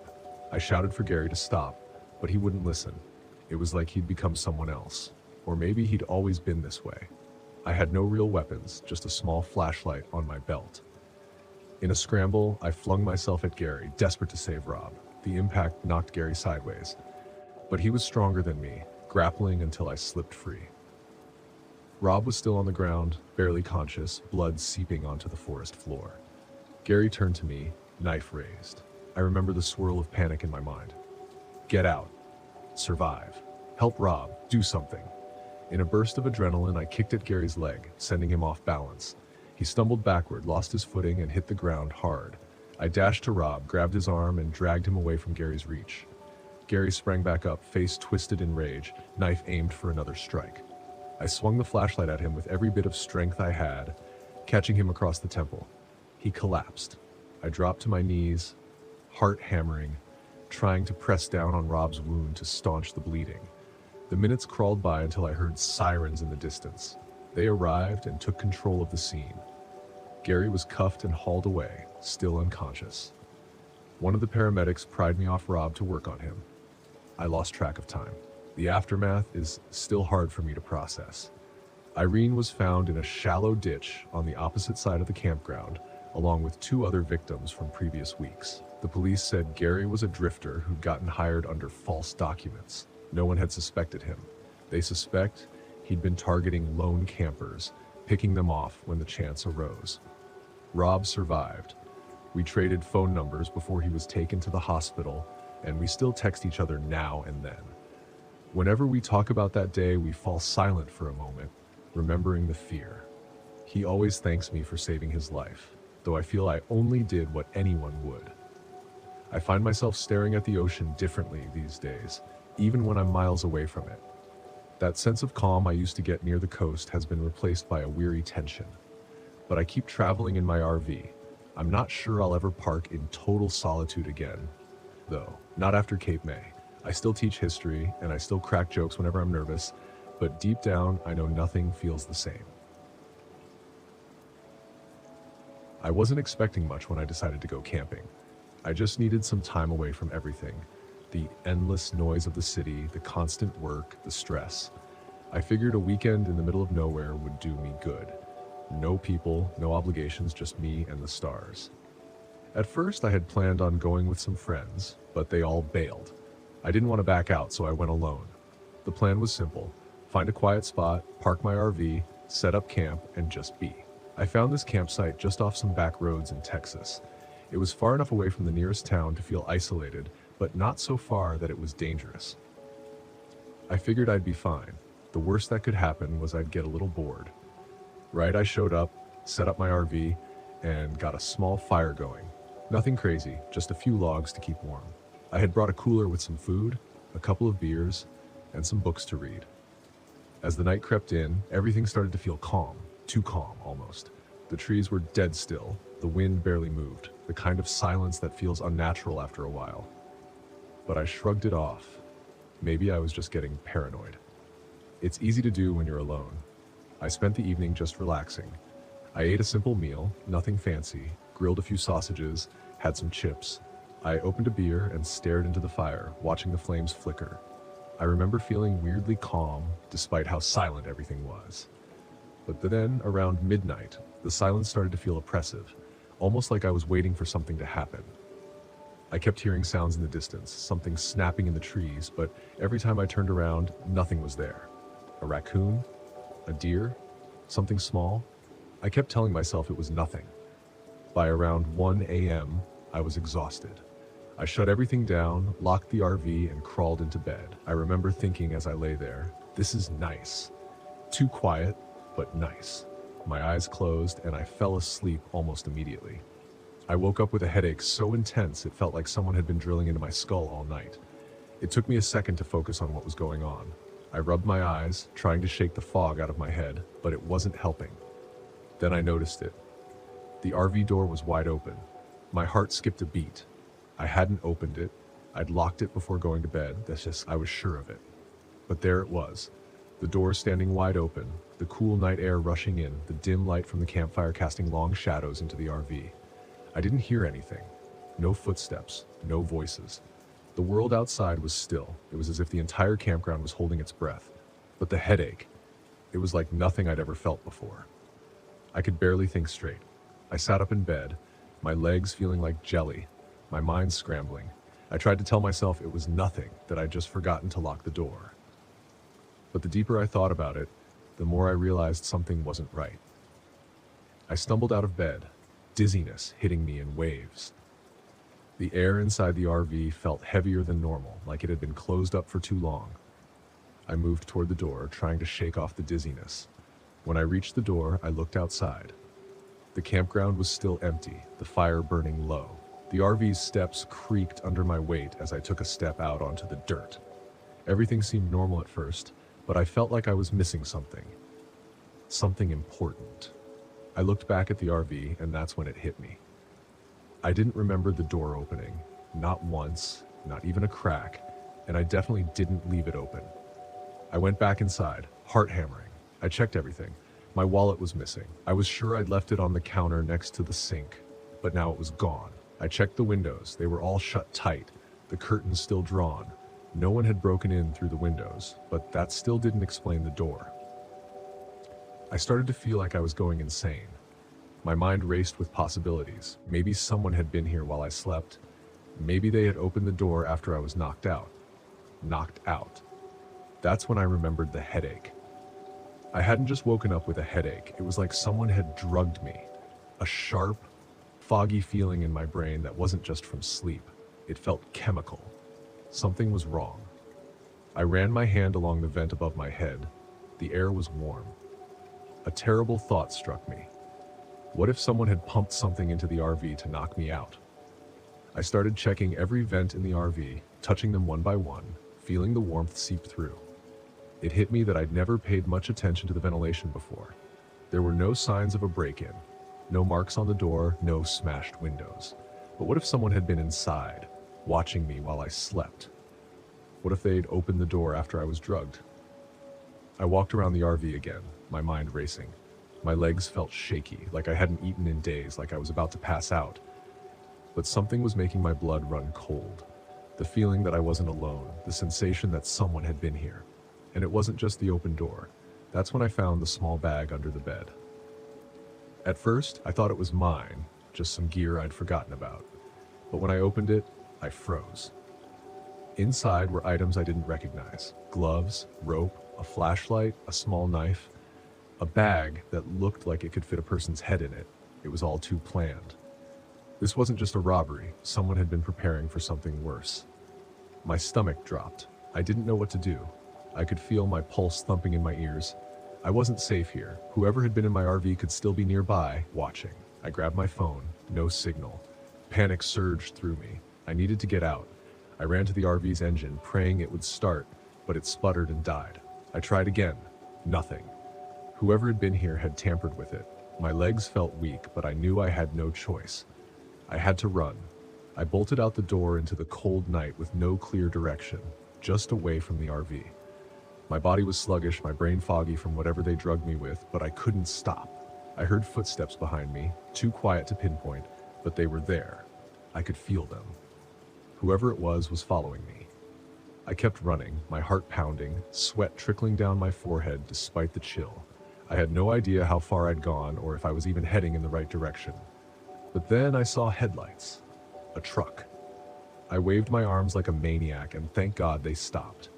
The driver helped me into the truck, and I was barely able to speak, my head still throbbing with that unrelenting pain. I tried to tell him what happened, but it was all jumbled. He just listened, confused but kind enough to take me to the nearest town. The police took my statement, but they didn't believe me. They said I was probably just disoriented, that I had overreacted to a simple break-in. They didn't find anything near the RV, no signs of a struggle, no footprints, nothing. I don't go camping alone anymore. I didn't become a park ranger to save the planet or protect wildlife. I did it because it was one of the few jobs where I didn't have to deal with people. That, and I was in dire need of a steady paycheck. In 2000, I landed myself a ranger position at Case National Forest in Louisiana. Far enough from the world to suit my preference, but close enough that I could make it into town for a beer. Not much happened out here, which is exactly how I liked it. Well, most days. Let's just say my luck ran out the morning in Trenchfire. A hunter, Clyde Murchison, radioed in about a missing buddy. Hunting accidents happen more often than we'd like to admit, but it wasn't the call that got to me. It was what he said next. Clyde mentioned they'd found something, but he couldn't even begin to describe what it was. He just said I needed to get down there fast. I figured it was a cougar attack. Those weren't unheard of out here, and I mentally braced myself for the usual gruesome scene. Mauled body, half-eaten carcass, the works. What I didn't expect was the bizarre scene that would soon make me question why the hell I ever thought this gig was a good idea. When I arrived at the location deep into the forest's southern section, Clyde was pacing back and forth near a dense thicket, his face as pale as death. There were 3 others with him, and none of them looked much better. One of the guys pointed shakily toward the trees and muttered that I needed to see for myself. I wasn't sure what I was looking for, but when I spotted the remains of Clyde's friend Eddie, I felt my stomach turn. Eddie wasn't just mauled. He was torn apart in a way that I'd never seen before. Limbs ripped off, skin shredded like paper. It was too much damage for any cougar or bear, which was the first red flag. The second was the sheer brutality of the attack. This wasn't an animal trying to eat, it was something far worse. Clyde told me the story as best he could. They'd been tracking a buck, moving quietly through the woods, when Eddie suddenly went silent behind them. They turned around and he was gone. Just like that. They heard noises, unnatural sounds, and when they finally found him, he was in pieces. And here's the kicker. They swore they hadn't heard anything before that. Not a single noise. That's what didn't sit right with me. The forest is never quiet. Something that could do this shouldn't have been able to sneak up on anyone. I radioed back to the station, calling for help, but I didn't mention the extent of the damage over the airwaves. I wasn't about to stir up a panic. Not yet. We decided to head back toward the station, the 4 hunters and me, keeping Eddie's body wrapped in a tarp for transport. The forest felt different, though. Something wasn't right. I'd spent enough time out here to know when the woods got too quiet, and at that moment, they were practically holding their breath. An hour into our trek back, Clyde was the first to hear it. A strange clicking noise. Not the kind insects make, but something deeper, like bones grinding together. It echoed through the trees, surrounding us. We stopped dead in our tracks, eyes scanning the woods. I had my hand on my sidearm, even though I wasn't sure what good it would do. Whatever was out there, it wasn't something I'd dealt with before.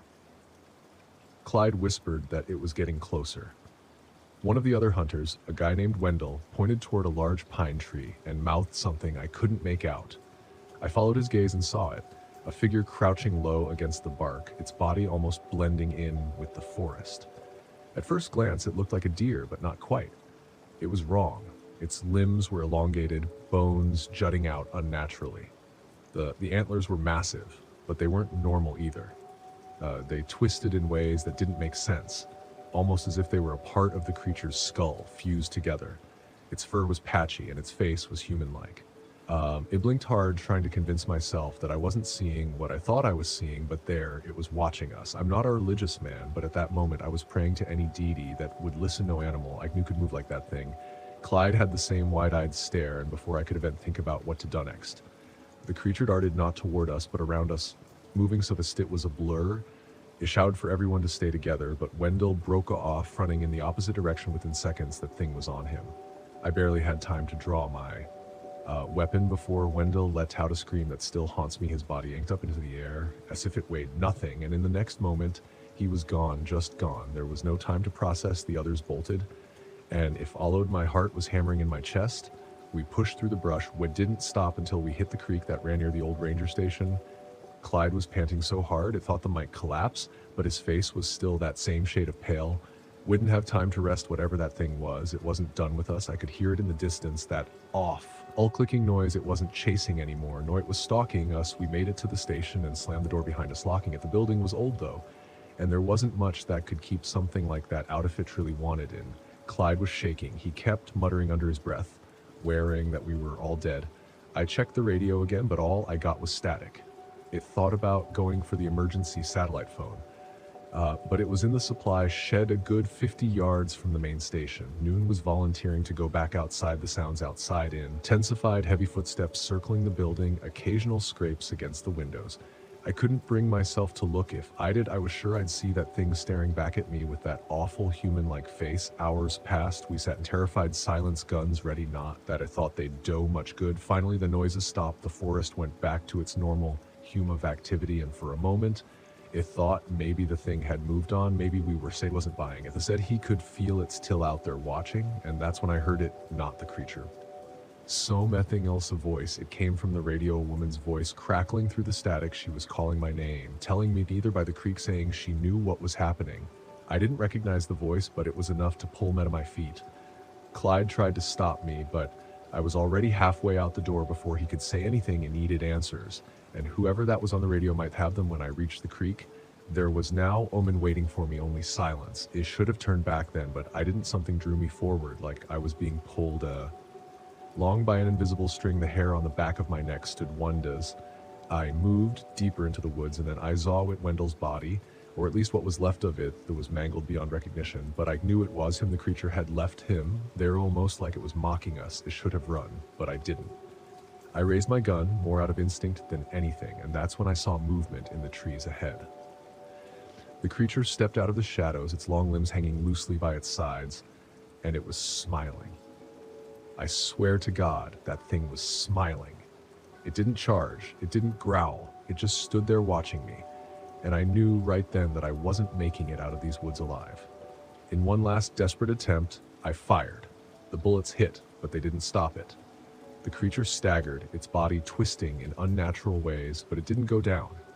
It didn't seem to feel pain the way a normal animal would. With a slow, deliberate movement, it started toward me. That's when Clyde came barreling out of nowhere, axe in hand. He swung at the creature with all his might, landing a blow that seemed to hit just the right spot. The creature let out this horrible, distorted noise before crumpling to the ground. We stood there, panting, staring at the thing's twisted form. It didn't move again. Clyde wiped the sweat from his brow and, in his typical dark humor fashion, muttered that if I ever asked him to go hunting again, he'd probably shoot me first. And that was the end of it. We dragged what was left of the creature back to the station, and when the authorities arrived, they didn't ask many questions. I'm guessing they didn't want answers any more than we did. All I know is I've decided I'm sticking to desk work from now on. The road into the Alder Andax was long, winding, and empty, just how I liked it. After a few hours of driving, I pulled the RV off the narrow trail and into a small clearing by the lake. The pines stretched high and thick around me, their dark green needles blending into the overcast sky. This was exactly what I needed. Complete isolation. No people, no noise, just the quiet of the forest and the sound of my own thoughts. I parked the RV, turned off the engine, and stepped outside. The air was cool, crisp, with the faint smell of pine and damp earth. The only sound was the occasional rustling of leaves in the breeze and the distant ripple of water. Perfect. This place would give me the quiet I craved, a chance to think without the distractions of civilian life. Ever since leaving the military, I'd been chasing peace, and this felt like it could be the spot where I'd finally find it. I grabbed my gear and went about setting up camp. It didn't take long. I'd done this enough times to know the routine. Gather firewood, get a small fire going, and make sure the RV was ready for a night out in the wilderness. As I made my way through the trees, something caught my eye. On one of the nearby trunks, there was a strange marking, a crude carving of a figure, long and thin, etched into the bark. I frowned, running my fingers over it. Just a kid's prank, I figured, probably a bored hiker from weeks ago. But as I moved through the forest gathering wood, I found more of them, carved figures on the trees, all tall and slender, stretching higher than any human could reach. It was strange, but I wasn't here to think about strange things. I was here to forget. By the time the sun set, the fire was crackling softly, casting flickering light across the clearing. I settled in next to the warmth, staring out at the darkening forest. There was a peace in the solitude, something comforting about being alone with the sounds of the wilderness. But as the night wore on, I started to notice something. The forest was too quiet. No rustling leaves, no night animals scurrying about, just silence. And then, just beyond the edge of the firelight, I heard it. A soft rustling sound, like something moving through the underbrush. I sat up, scanning the darkness with my flashlight. Nothing. The beam of light cut through the trees, but there was no movement, no sign of anything unusual. I shook my head. "You're just on edge," I muttered to myself, trying to dismiss the tension building in my chest. The wilderness could play tricks on you if you let it. I knew that better than most. I was here to clear my head, not to let it run wild. But then I saw it. At the edge of my vision, just for a split second, something moved. Tall, thin, just beyond the trees. I jumped to my feet, gripping the flashlight tighter, and aimed the beam toward where I'd seen the figure. But there was nothing, only the dark outline of the pines swaying slightly in the wind. I stood there, heart pounding in my chest, every muscle tense, waiting for something to step out of the shadows. But after a long moment, the rustling stopped, the trees swayed, and the forest fell back into its unsettling quiet. I forced myself to sit back down, staring into the fire, trying to shake off the feeling that someone or something was watching me. The next morning, I woke early, determined to shake off the nerves from the night before. I grabbed my gear and decided to hike deeper into the woods. Maybe if I put some distance between myself and the campsite, I could clear my head. The trail was faint, barely more than a thin path winding through the trees. As I walked, I found more of the carvings on the trees, each one stranger than the last. They were everywhere, slender, elongated figures with no faces, all staring outward, all watching. The forest felt darker here, the canopy thick enough that the sunlight barely broke through. About an hour in, I reached a ridge overlooking the valley. The view was stunning. Endless trees stretching out below, the mountains rising in the distance. I was about to pull out my camera when I heard footsteps behind me. "Morning," a voice said. I turned to see an older man, probably in his 60s, standing a few feet away. He was holding a bundle of firewood in his arms, his face weathered and sun-creased like someone who'd spent his entire life outdoors. "Didn't expect to see anyone out here," I said, giving him a nod. "Not many people come this deep into the forest," the man replied, his voice low and rough. He looked me up and down, then glanced toward the valley.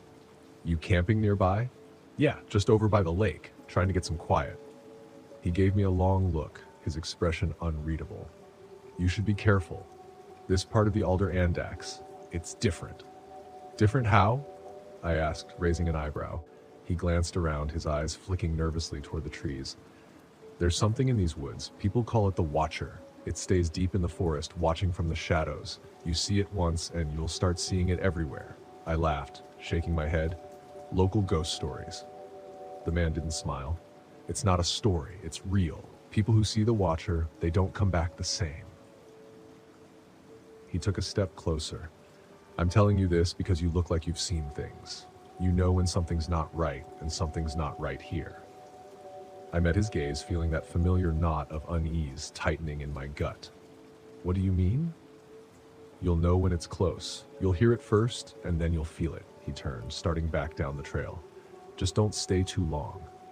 I watched him go, his words echoing in my mind. Part of me wanted to laugh it off as superstition, but the way he'd looked at me, like he'd seen the same thing I had last night, made it hard to dismiss. That evening, back at camp, the unease was worse. The forest felt like it was closing in, the trees towering higher than I remembered, the shadows deeper, darker. The wind had picked up, making the fire flicker and sputter, but it didn't drown out the sounds. The rustling came back, louder this time, and with it something else, footsteps, slow, deliberate, circling the campsite. I grabbed my flashlight, shining it into the darkness, but the beam barely seemed to penetrate the trees. The footsteps stopped as soon as the light hit them, but when I moved the beam, they started again. I stood, turning in a slow circle, the flashlight in one hand and my knife in the other. My pulse was pounding, adrenaline kicking in. Every instinct I had screamed that something was wrong, that I wasn't alone out here. But no matter how hard I looked, I couldn't see anything. And then just beyond the firelight, I saw it. A figure, tall and impossibly thin, standing between the trees. Its body was almost skeletal, its limbs too long, its head bent slightly as if it were watching me from above. Its eyes, or where its eyes should have been, were hollow, dark pits that stared right at me. My blood ran cold. I took a step back, my breath catching in my throat. The figure didn't move. It just stood there, watching, its presence pressing down on me like a weight. "Who are you?" I called out, my voice shaking despite myself. The figure didn't respond. It stayed still, silent, its form almost blending into the shadows. I raised my knife, backing toward the RV. The figure remained at the edge of the light, watching, waiting. I reached the door, yanked it open, and stumbled inside, slamming it shut behind me. For hours, I sat by the window, knife in hand, waiting for the figure to move. But it never did. It just stood there, barely visible in the darkness, its hollow eyes fixed on the RV. At dawn, the figure was gone, but the carvings had multiplied, dozens of them surrounding the campsite. The same tall, thin figures etched into the trees like a silent army. I didn't waste time. I packed up everything, threw it into the RV, and started the engine.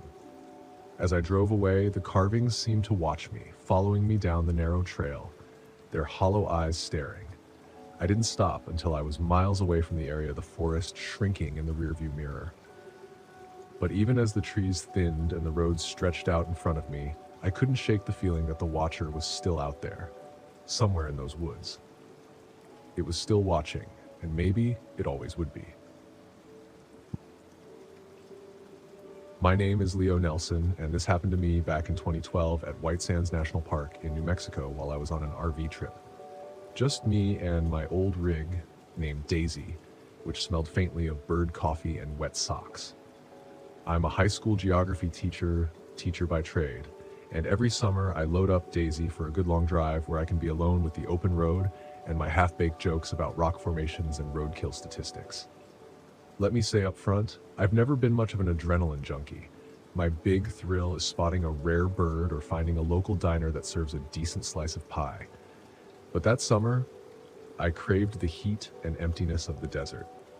I wanted to wake up to quiet white dunes and think about my life choices without a bell ringing every 45 minutes to tell me second period was over. The first couple days went smoothly. During the afternoons, I'd slide open Daisy's windows and let the wind brush through the musty cushions. I'd wander along the sands with an old sun hat perched on my head, swigging from a thermos of iced tea like it was some expensive elixir. Now, White Sands might look lifeless from afar, like a giant bleach stain under the sky. But if you pause and pay attention, you'll see lizards skittering across the sand, watch hawks gliding overhead, and realize there's a hum of living things if you sit still long enough. By the third evening, I'd grown restless. I decided to drive deeper into a stretch of desert roads that wound along the edge of the park. It was near sundown, and the sky was blazing orange. Daisy's engine coughed a bit, but she didn't protest too loudly. I spotted a narrow turnoff that led to a small clearing, and I figured it would be a perfect spot to set up for the night. No official campground, but no sign telling me to go away either. It felt like my own little piece of desert. That's where I met Sean, a traveling photographer who was parked in his own RV near a clump of scraggly bushes. He introduced himself the moment he saw me walk up. He had a thick beard, wore colorful bandanas, and claimed to be chasing the perfect southwestern sunset. He came over bearing a bag of beef jerky as a peace offering. "Hope you don't mind some company," he said, and I laughed. Truth was, I was happy for a bit of conversation after a day of talking mostly to myself and occasionally to Daisy. We cooked up some canned soup on my little stovetop. Sean pulled out a folding chair and we chatted under the stars about his photography gigs, my weirdest student pranks, and whether it was possible to fry an egg on the desert sand. Real highbrow stuff.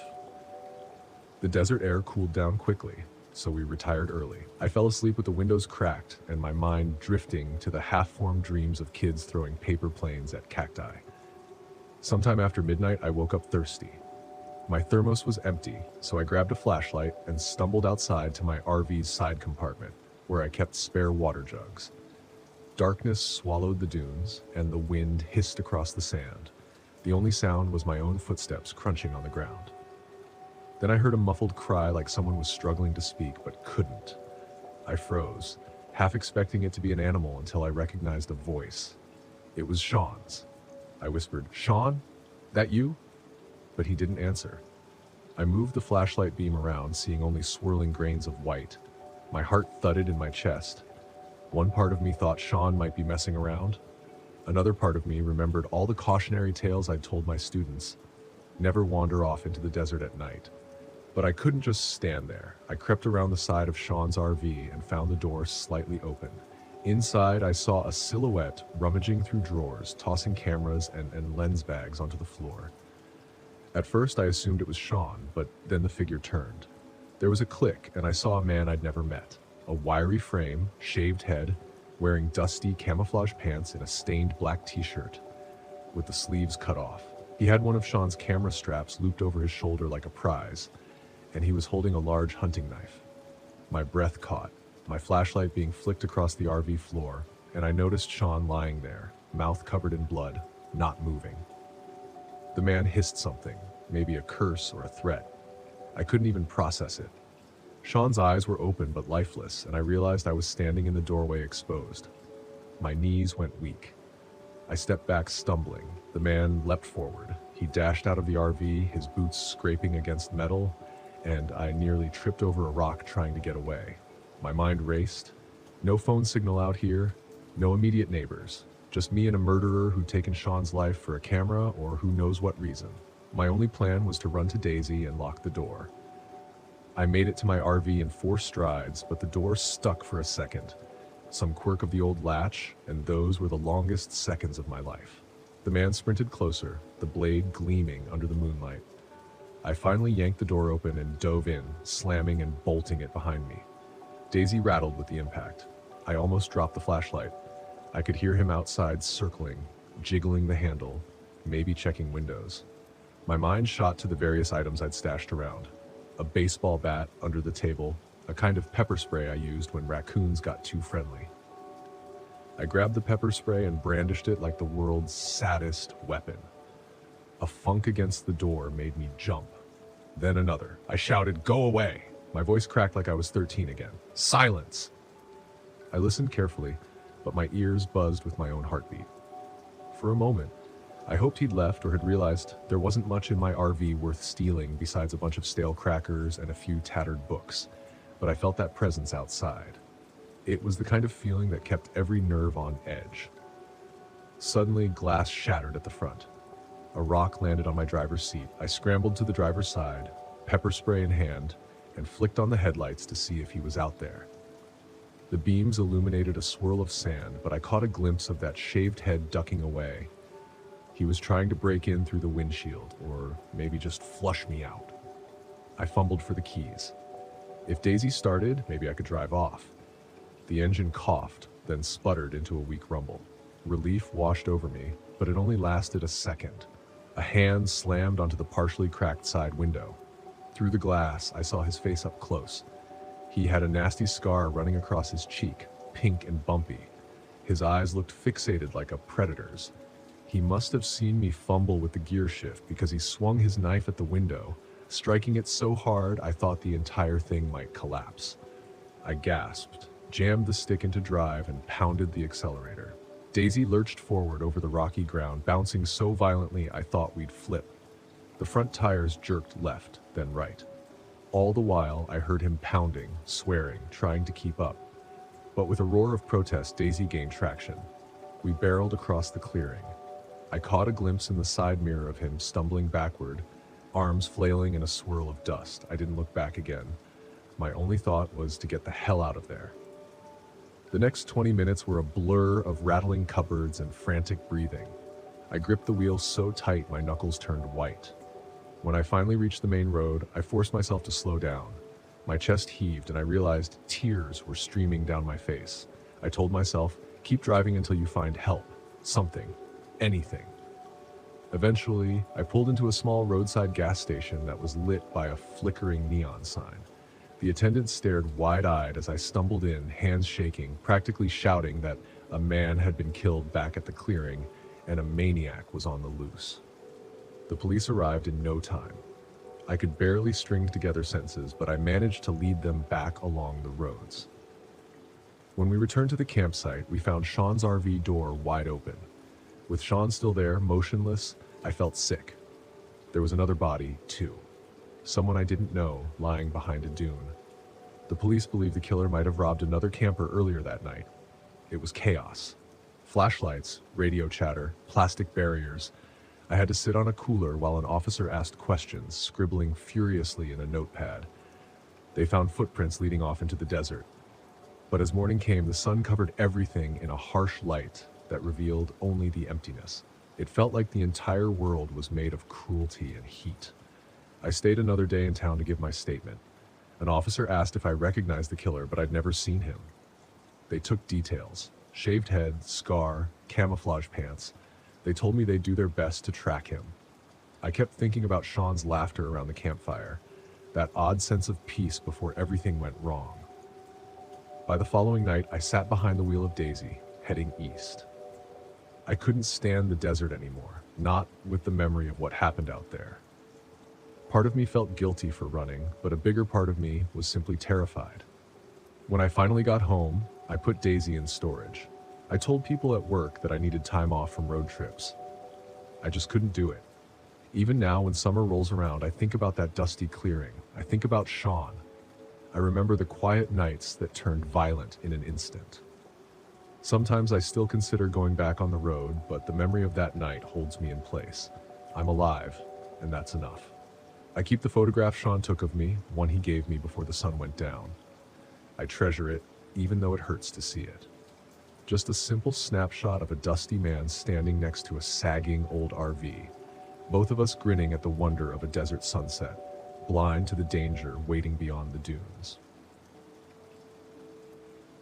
The sun hung low over the Mojave Desert, its fiery orange and pink hues spilling across the horizon, casting long, twisted shadows that stretched like fingers reaching toward the barren earth.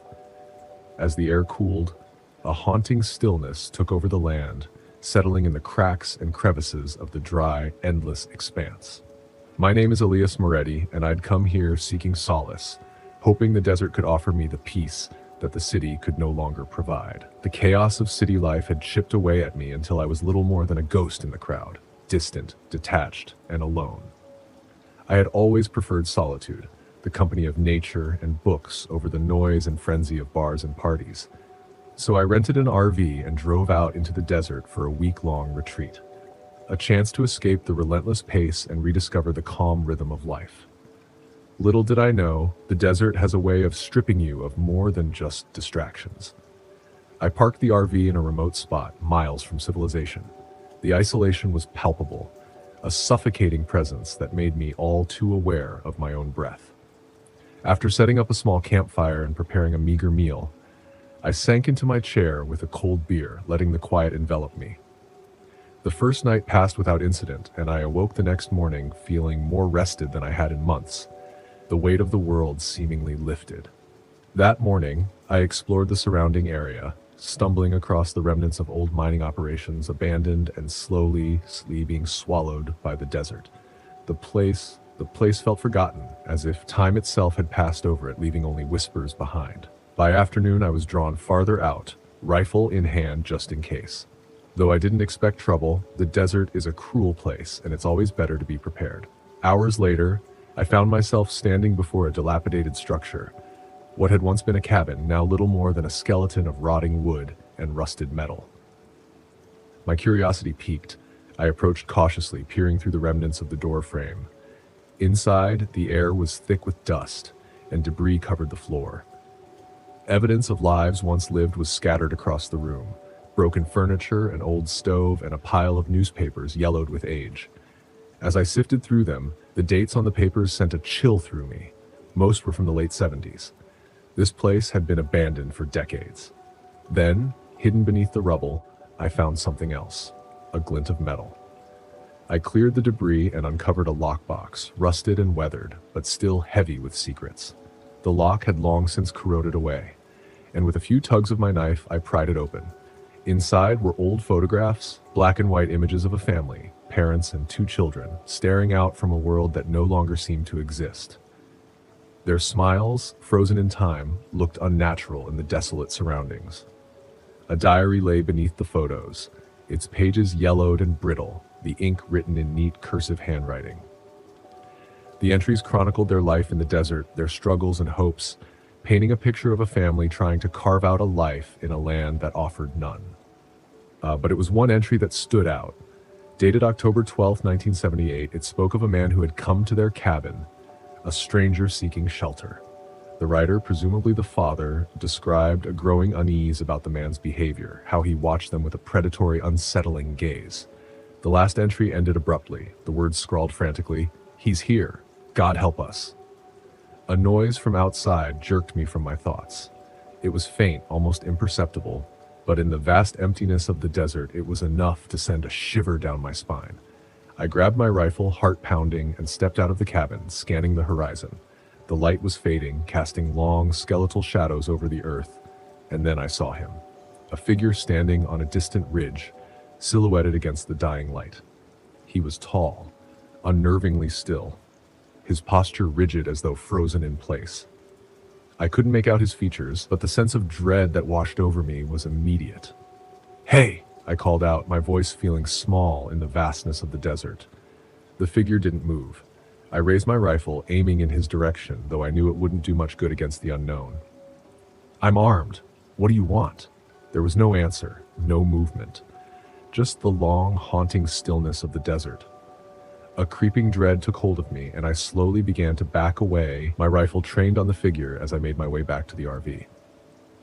Once inside, I locked the door and drew the blinds, my pulse hammering in my ears.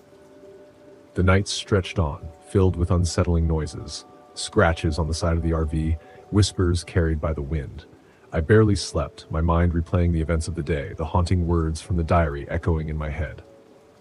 "He's here." The next morning, I could no longer bear the oppressive weight of the desert. I packed my things quickly, my eyes constantly darting to the horizon, half expecting to see that figure standing in the distance, watching. As I drove away, a sense of unease clung to me, the feeling of being followed, watched. It didn't go away, not even when I stopped at a gas station on the outskirts of town. The attendant, an older man with a weathered face, filled my tank and struck up a conversation.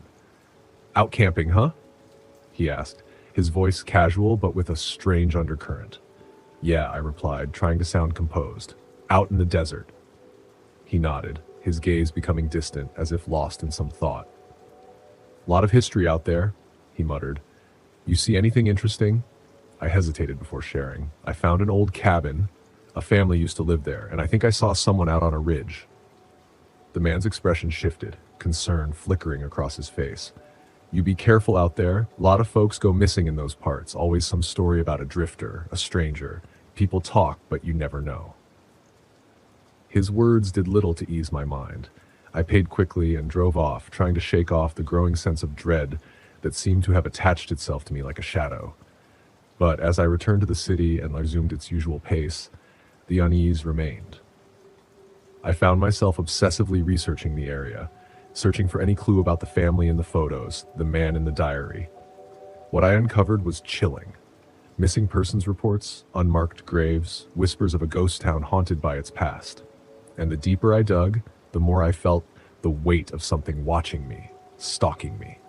One night, while poring over old newspaper clippings, a knock on my door startled me. It was late, and I wasn't expecting anyone. My heart raced as I approached cautiously. When I opened the door, a man stood there, tall, imposing, with that same predatory gaze I had seen on the ridge. He smiled, a cold, knowing smile that sent a shiver through me. "Elias Moretti," he said, his voice smooth, almost too calm. "Yes," I managed, barely a whisper. He handed me an envelope and then, without another word, turned and walked away. My hands trembled as I opened the envelope. Inside was a single photograph, one of the family from the cabin, but this time there was someone else in the background, almost hidden in the shadows. The man from the ridge, the man who had just stood at my door. A wave of horror washed over me. The desert had followed me home. Whatever had begun out there was far from over. I knew I couldn't stay in the city. The feeling of being watched, the knowledge that he was out there, waiting. It was too much to bear. I packed a bag, grabbed my rifle, and left my apartment in the dead of night, driving through the darkness with no clear destination. The road stretched on, endless, like the desert itself. And as I drove, the events of the past few days replayed in my mind, each new revelation more terrifying than the last, or what would happen when I got there. But I knew one thing for certain: I couldn't stop running. Some shadows can't be outrun, and some nightmares never truly end. Just outside, the air felt thick and heavy. I could hear it, the sound of labored breathing, too close, too ragged, like someone waiting, watching. My pulse thundered in my chest, but I couldn't bring myself to move, not until I had no choice. The door groaned as I flung it open, ready to face whatever nightmare awaited me. A man stood there, impossibly tall and gaunt, as though he had been carved from the very darkness of the forest. His face was unkempt, thick with stubble, his eyes wide and feverish. The stench of sweat and dirt clung to him, but it was the knife he held, slick and shining in the dim morning light, that froze me in place. The blade gleamed with a sinister promise. "What do you want?" I managed, my voice shaking despite my best efforts to remain steady. He didn't speak, just stared at me with those wild eyes, his fingers twitching, flexing around the knife's hilt. My grip tightened on the bat I'd grabbed earlier. I wasn't going down without a fight. He took a step forward, and that's when instinct took over. I swung the bat, aiming for his hand, but he moved faster than I expected. The blade came slashing through the air, and I barely deflected it in time, the force of the strike sending me stumbling back. Before I could regain my footing, he lunged again, the knife flashing toward me. This time I wasn't fast enough. The blade tore through my arm, sending a shock of pain through me that nearly knocked me to the ground. I swung wildly, desperation taking over. My bat found its mark, catching him on the side of the head. He staggered back, blood trickling down his face, but his expression remained unchanged, as if the pain didn't faze him. "Stay down!" I screamed, my voice raw with adrenaline, but he didn't listen. He came at me again, and this time he was even more relentless. The knife clashed against the bat with a terrible screech as we struggled, pushing, pulling, a twisted dance of life and death. He managed to force me against the side of the RV, the cold steel of the blade pressing against my throat. His grip was like iron, but desperation surged through me. I brought my knee up into his groin, and he grunted in pain, his hold loosening for just a split second. I pushed with every ounce of strength I had left, sending him stumbling back. One last swing. This time, I didn't miss. The bat connected with his skull with a sickening thud, and he crumpled to the ground, the knife slipping from his grasp. Breathing heavily, blood dripping from my arm, I stood over him. I wasn't sure if he was dead, and frankly, I didn't care. I just needed to get away. I dragged his limp body behind the RV, tying him up with some rope I found in the storage compartment. After securing him, I rushed back inside, grabbed my first aid kit, and patched myself up. It wasn't deep, but it stung like hell. When I finally managed to get through to the authorities, I could barely make sense of what I was saying. They said they'd send someone right away, but it felt like hours before they arrived. When the sheriff stepped out of his cruiser, his eyes narrowed at the scene before him. "You've had quite a night," he said. Disbelief and something else. Admiration, maybe, lingering in his voice. "Yeah, you could say that," I muttered, still in shock. The sheriff and his deputies took the man into custody, but the story didn't end there. They found his trail, a history of violence stretching back for years. He'd been living in the woods, preying on unsuspecting campers, hiding in the shadows. Nearby, they discovered his makeshift graves, bloodstains, even the remains of his previous victims. As I stood there watching them haul him away, the sun slowly rose, casting its warm light over the forest. But the comfort of the daylight didn't ease the unease, gnawing at my insides. I packed my things quickly, ready to leave Devil's Pass behind. The sheriff assured me they'd clean up the area and make it safe again. But I knew, I'd never come back. Driving away, the trees seemed to press in on me, the memories of that night still clinging to my skin like a second layer of grime.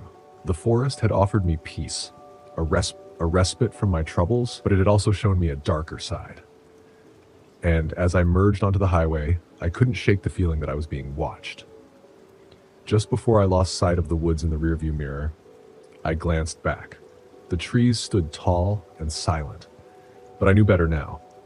The wilderness held secrets, and I'd be looking over my shoulder for the rest of my life, wondering if something or someone was lurking just beyond the edge of civilization.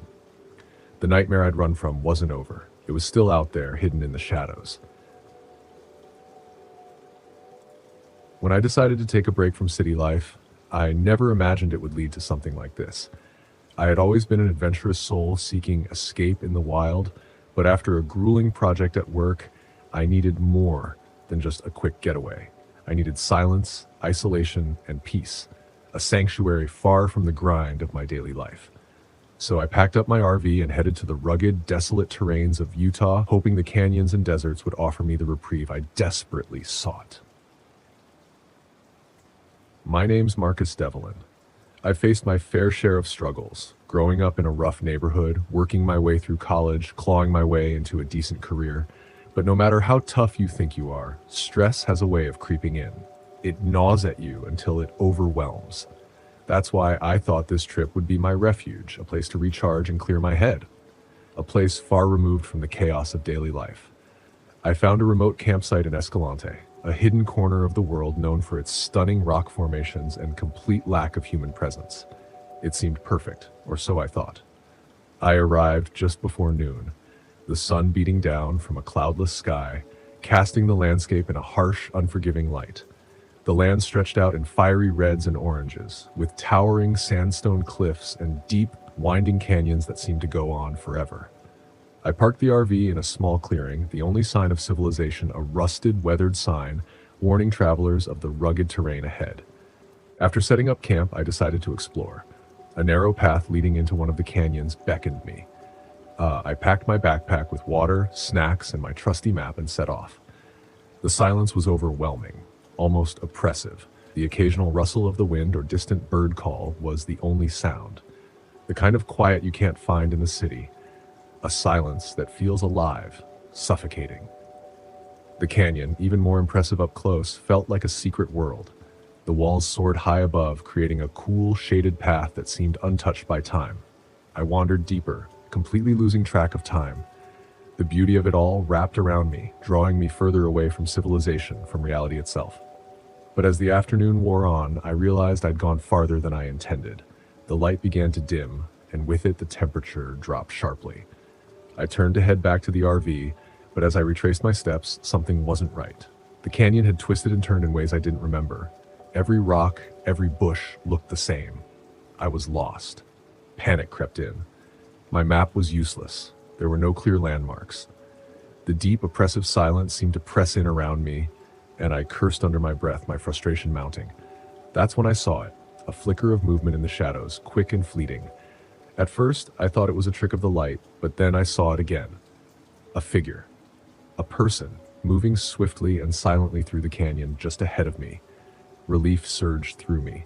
Someone who could help me find my way back. "Hey!" I called, quickening my pace to catch up. "Wait up!" The figure stopped. I saw him then, fully for the first time. A tall, rugged man, his clothes worn and ragged as if they had been through 1,000 storms. His face was gaunt, weathered by time and hardship, with a scruffy beard and eyes that gleamed with something unsettling. His gaze pierced through me, but I pushed the unease aside. I needed help. "Can you help me?" I asked, breathless from the hike. "I'm lost, trying to get back to the campsite." He stared at me, his expression unreadable, like he was studying me. After a long, tense moment, he nodded once, then turned without a word and started walking. His pace was brisk, almost too quick, and something about his movement felt wrong, like he was rushing to get somewhere, or perhaps away from something. I hesitated but followed. What choice did I have? The canyon walls seemed to close in on us as the light continued to fade, casting long, ominous shadows. The man moved with a purpose, and I struggled to keep up. There was a strange tension in the air, a thick, oppressive silence that made the hairs on the back of my neck stand up. After what felt like an eternity, we emerged into a wider section of the canyon where the dying sun stretched shadows across the ground. The man stopped suddenly, turning to face me. His eyes gleamed in the fading light, and I noticed for the first time the knife at his belt. "What's your name?" he asked, his voice low and gravelly. "Marcus," I replied, forcing my voice to steady. "Thanks for helping me out. I really appreciate it." He nodded slowly, but his eyes never left mine. There was no warmth in them. You shouldn't be out here alone, Marcus, he said, his tone carrying a chilling edge. This place, it's dangerous. I swallowed, a lump forming in my throat. Yeah, I guess I didn't think it through, just needed some time away from everything. He stepped closer. I instinctively took a step back. Time away from what? Work? Life? He asked, his voice cold, probing. I forced a smile, trying to mask the growing dread inside me. Yeah. The middle of nowhere seemed like a good place to clear my head. The man smiled then, but it didn't reach his eyes. The middle of nowhere is where people disappear, Marcus. Nobody hears them scream out here. My heart lurched in my chest. Fear gripped me, cold and raw. I need to get back to my RV, I stammered, backing away. It's getting late. His smile widened. You're not going anywhere, Marcus, not tonight. Before I could react, he lunged at me. The knife flashed in the dim light, a silver streak of death. I barely managed to dodge, stumbling backward, my arm slamming into a jagged rock. Pain shot through me, but adrenaline surged and I scrambled to my feet, my heart pounding in my chest. Stay away from me, I shouted, grabbing a nearby rock and holding it up like a weapon. The man's laugh echoed off the canyon walls, low and menacing. You're not getting out of here alive, Marcus. Nobody does. He lunged again. This time, I wasn't quick enough. The knife slashed across my arm, a searing pain that sent white-hot fire through my veins. I fought back, swinging the rock with all my strength, and the impact connected with his head. He staggered back, dazed, giving me the chance I needed. I ran. I didn't look back. I couldn't. The narrow canyon walls closed in around me, like the earth itself was trying to swallow me whole. His footsteps followed, relentless. His laughter echoed, growing louder, more twisted. Then I saw it, a small crevice in the rock, just wide enough for me to squeeze through. Without thinking, I darted into it, wedging myself into the narrow space and praying he wouldn't find me. Minutes dragged on, each one feeling like an eternity. I held my breath, pain radiating from my arm, every nerve in my body on high alert. I could hear his footsteps growing closer. Then they stopped. Marcus, he called, his voice echoing through the canyon. You can't hide forever. I stayed as still as I could, not daring to make a sound. I felt like I was going to die in that crevice, my body too stiff with fear to move. Finally, after what seemed like hours, his footsteps retreated. I waited longer, making sure the canyon was silent. When I was sure he was gone, I crawled out of the crevice, my body aching, my mind racing. I had to get back to the RV. I had to survive. It was nearly dawn by the time I stumbled upon the glint of metal in the distance. My RV. I staggered toward it, my vision blurred, my strength nearly gone. I fumbled for the keys, my hands shaking, and collapsed into the driver's seat. Without a second thought, I started the engine and floored it, the RV lurching forward as I sped down the dirt road, leaving the canyon and the nightmare behind. But when I glanced in the rearview mirror, my heart froze. He was standing there, watching me go. His face twisted in a snarl of rage, eyes burning with hatred. But he didn't follow. He just watched, like a predator, waiting for its next chance. I didn't stop until I reached the nearest town, where I called the police. They found the canyon, the crevice I had hidden in, but the man was gone, vanished. No trace, no sign of him. They took my statement, but it felt like a nightmare.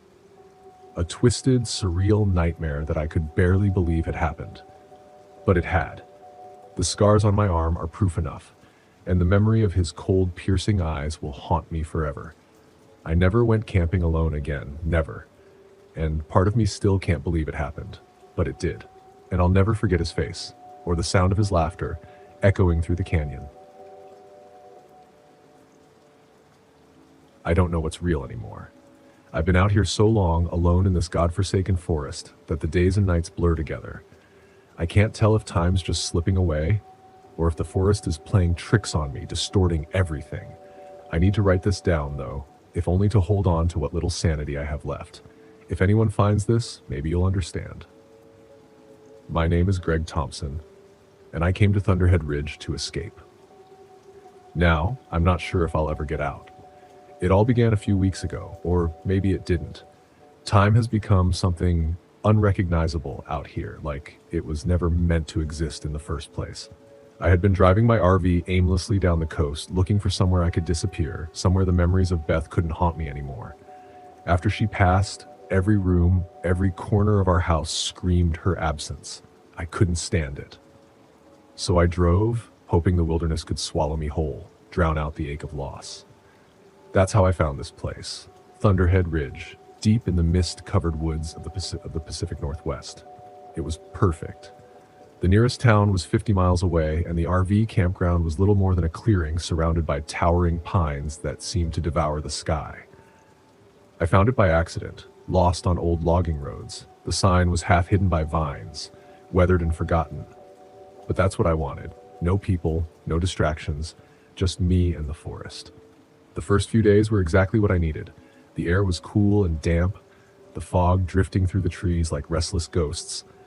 I'd wake before dawn, brew a pot of coffee, and sit outside, listening to the forest breathe. Birds called to each other, squirrels rustled in the underbrush. It was quiet, peaceful.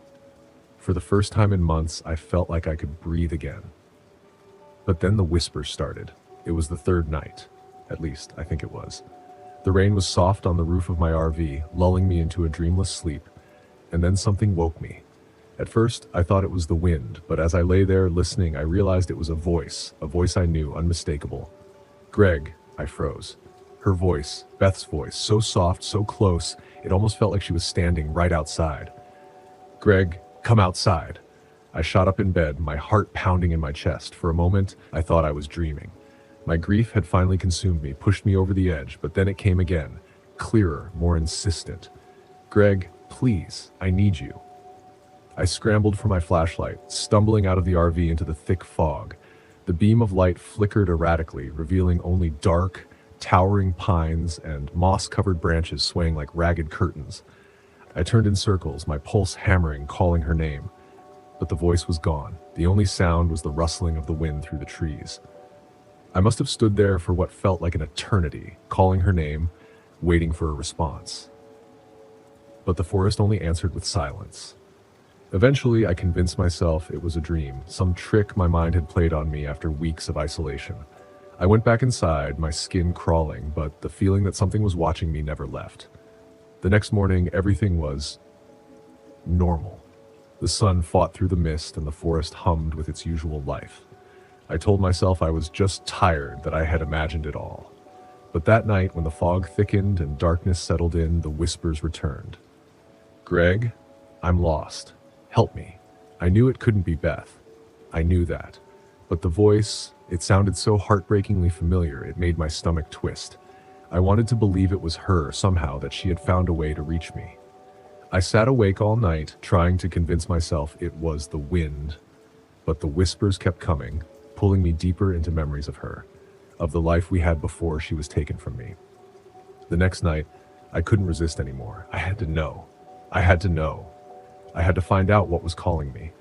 When I heard her voice again, pleading for help, I grabbed my flashlight and stepped into the cold night air. The fog had thickened, wrapping the trees in a suffocating veil. The beams of my flashlight cut through it, jittery and weak. But the forest felt alive, like it was watching me, waiting.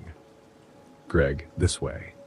The voice came again just beyond my reach, as if beckoning me into the heart of the woods. I couldn't stop myself. I followed, stumbling deeper and deeper into the fog, the trees closing in around me. My breath came in shallow gasps, the cold seeping into my bones, but I kept going. I couldn't stop. I don't know how long I walked. Hours, maybe. The trees all looked the same, their shapes distorted by the fog. The path disappeared, and I was lost, turned around in a maze of darkness. The whispers grew louder, more urgent, drowning out everything but their demands, their promises. It was like I was being led into the heart of the forest to something I wasn't meant to find. When I finally turned around, I realized I couldn't find my way back. The forest had changed. It was different now. It swallowed everything. Time, place, memory.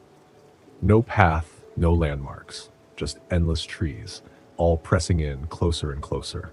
Eventually, I stumbled back to the RV, but I'm not sure how. It was 3 days ago. I haven't slept since.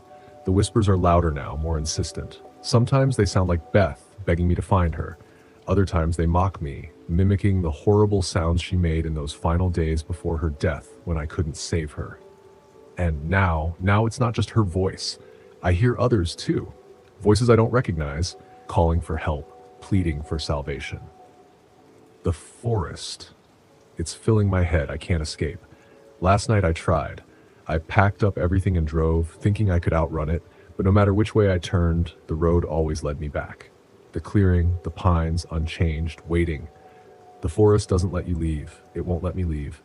I don't know what's happening to me anymore. The voices are in my head now, even when I'm awake. Even when I cover my ears, I can still hear them, louder and louder, louder, scratching at my mind. Telling me I'll never escape, that I belong here, that I am the forest now. The whispers are everywhere. The cold is unbearable. The air burns in my lungs. I can feel them outside, pressing against the walls of the RV. I know it's not her. I know it's not Beth. But it sounds just like her. Her voice, soft and desperate, calling to me, begging me to let her in. I can't fight it much longer. The voices won't stop. They say if I just open the door, everything will end. The cold, the whispers, the endless night. Maybe they're right. Maybe I'll see her again, just for a moment. Maybe it's the only way.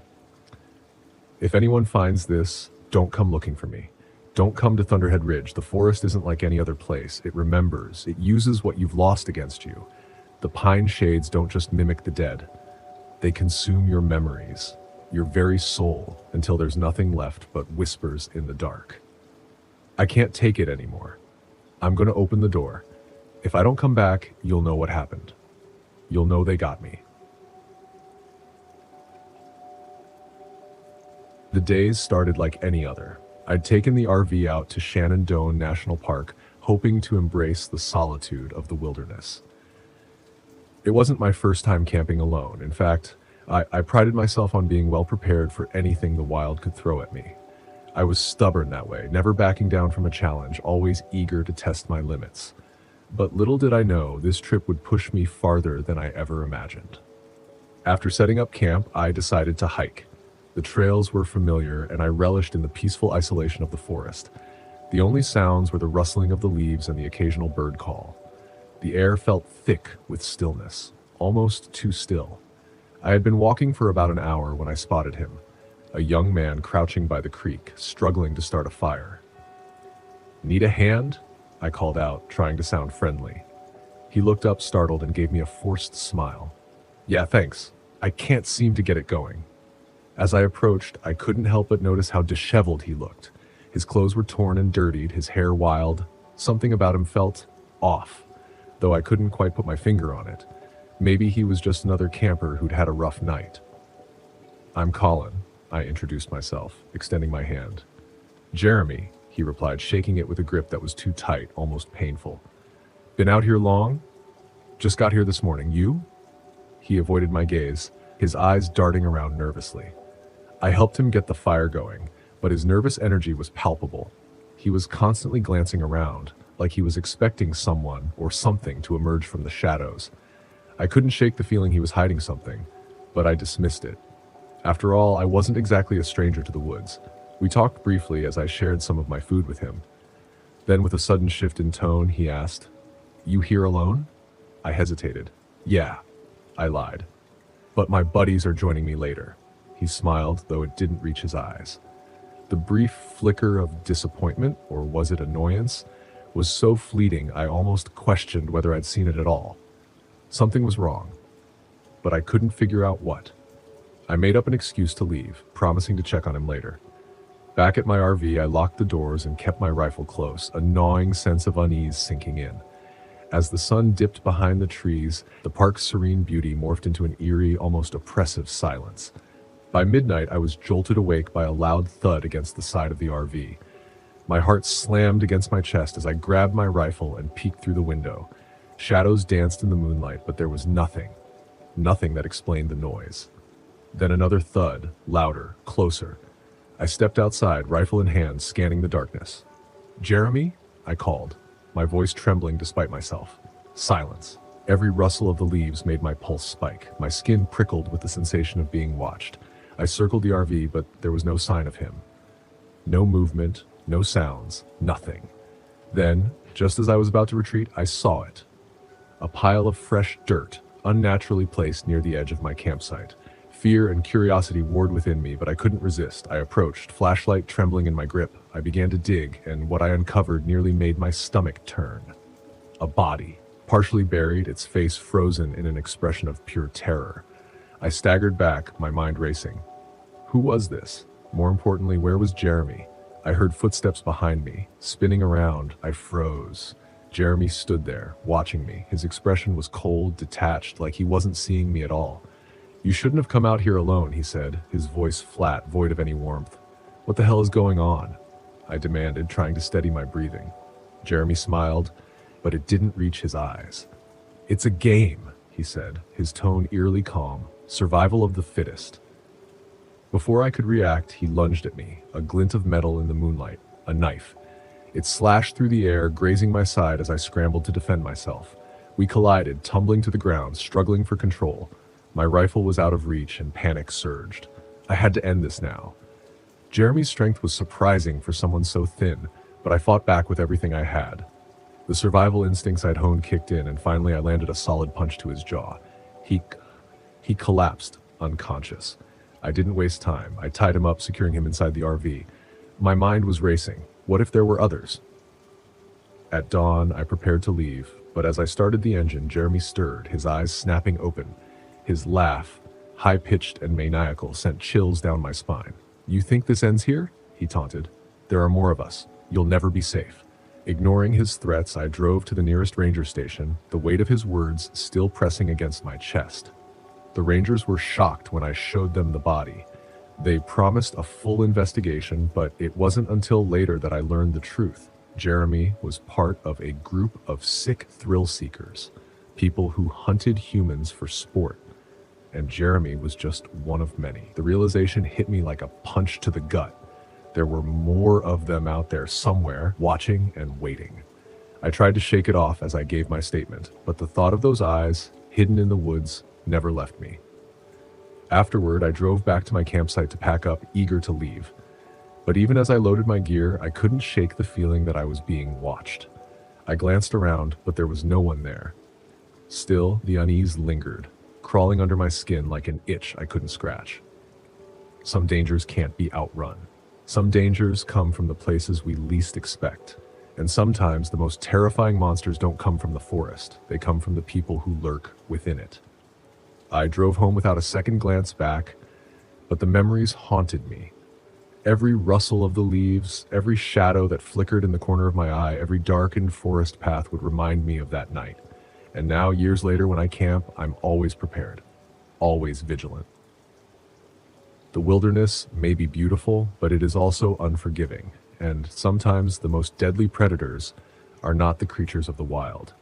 They are the ones who walk among us, hiding behind the mask of normalcy.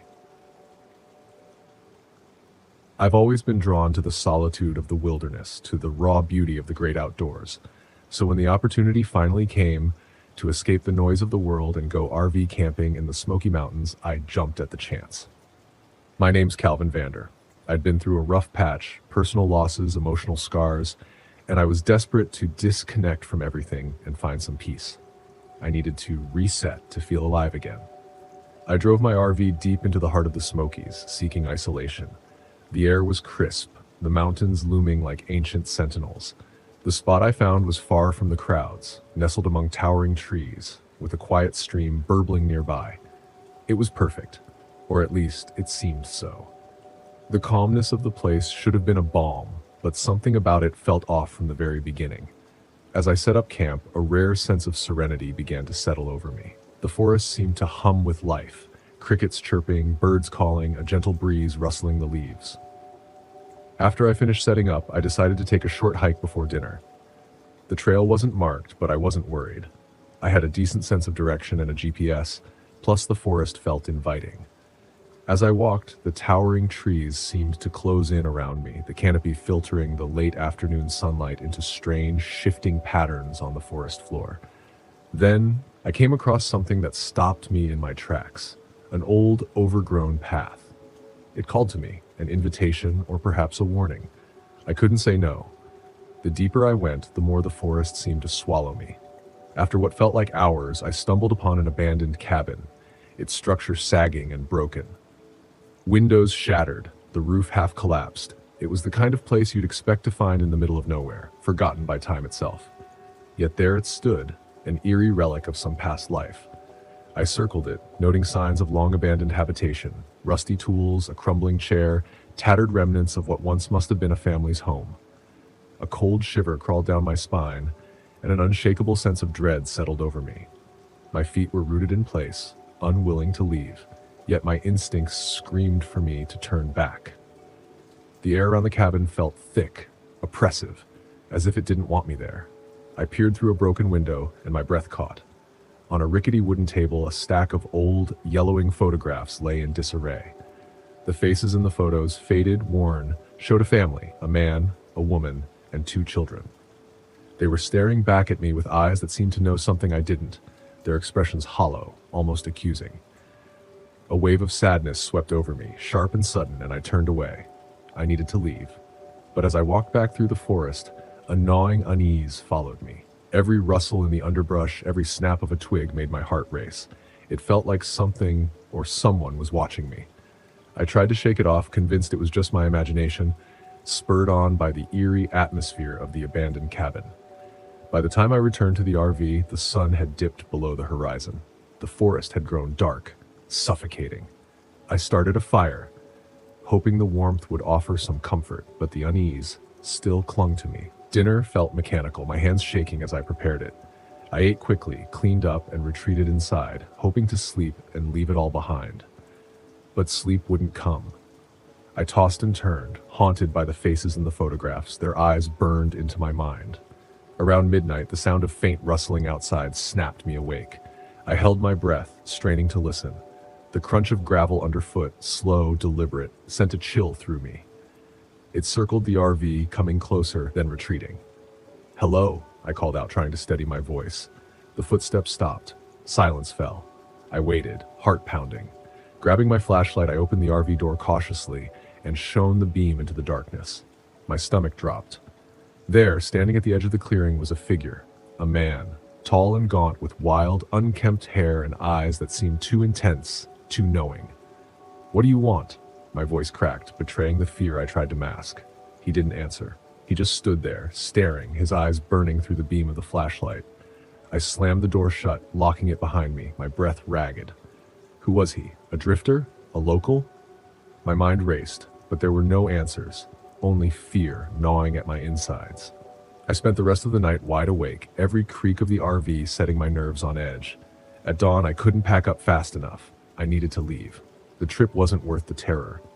As I loaded my gear, something caught my eye, scratched into the dirt near the fire pit, just a single word: leave. I didn't need to be told twice. I finished packing in record time and hit the road, my eyes darting to the rearview mirror every few seconds, as if expecting the man with the wild eyes to appear. The drive back to civilization was a blur, my mind replaying the events of the night. Who was that man? Why had he been there? And what did he want? A few hours later, I stopped at a gas station to refuel, trying to calm my rattled nerves. I struck up a conversation with the cashier, an older woman named Marge. When I mentioned the cabin, her face paled. "You shouldn't have gone there," she said, her voice low and wary. "That place has a bad history." Marge explained that the cabin once belonged to the Whitaker family, who vanished without a trace over 50 years ago.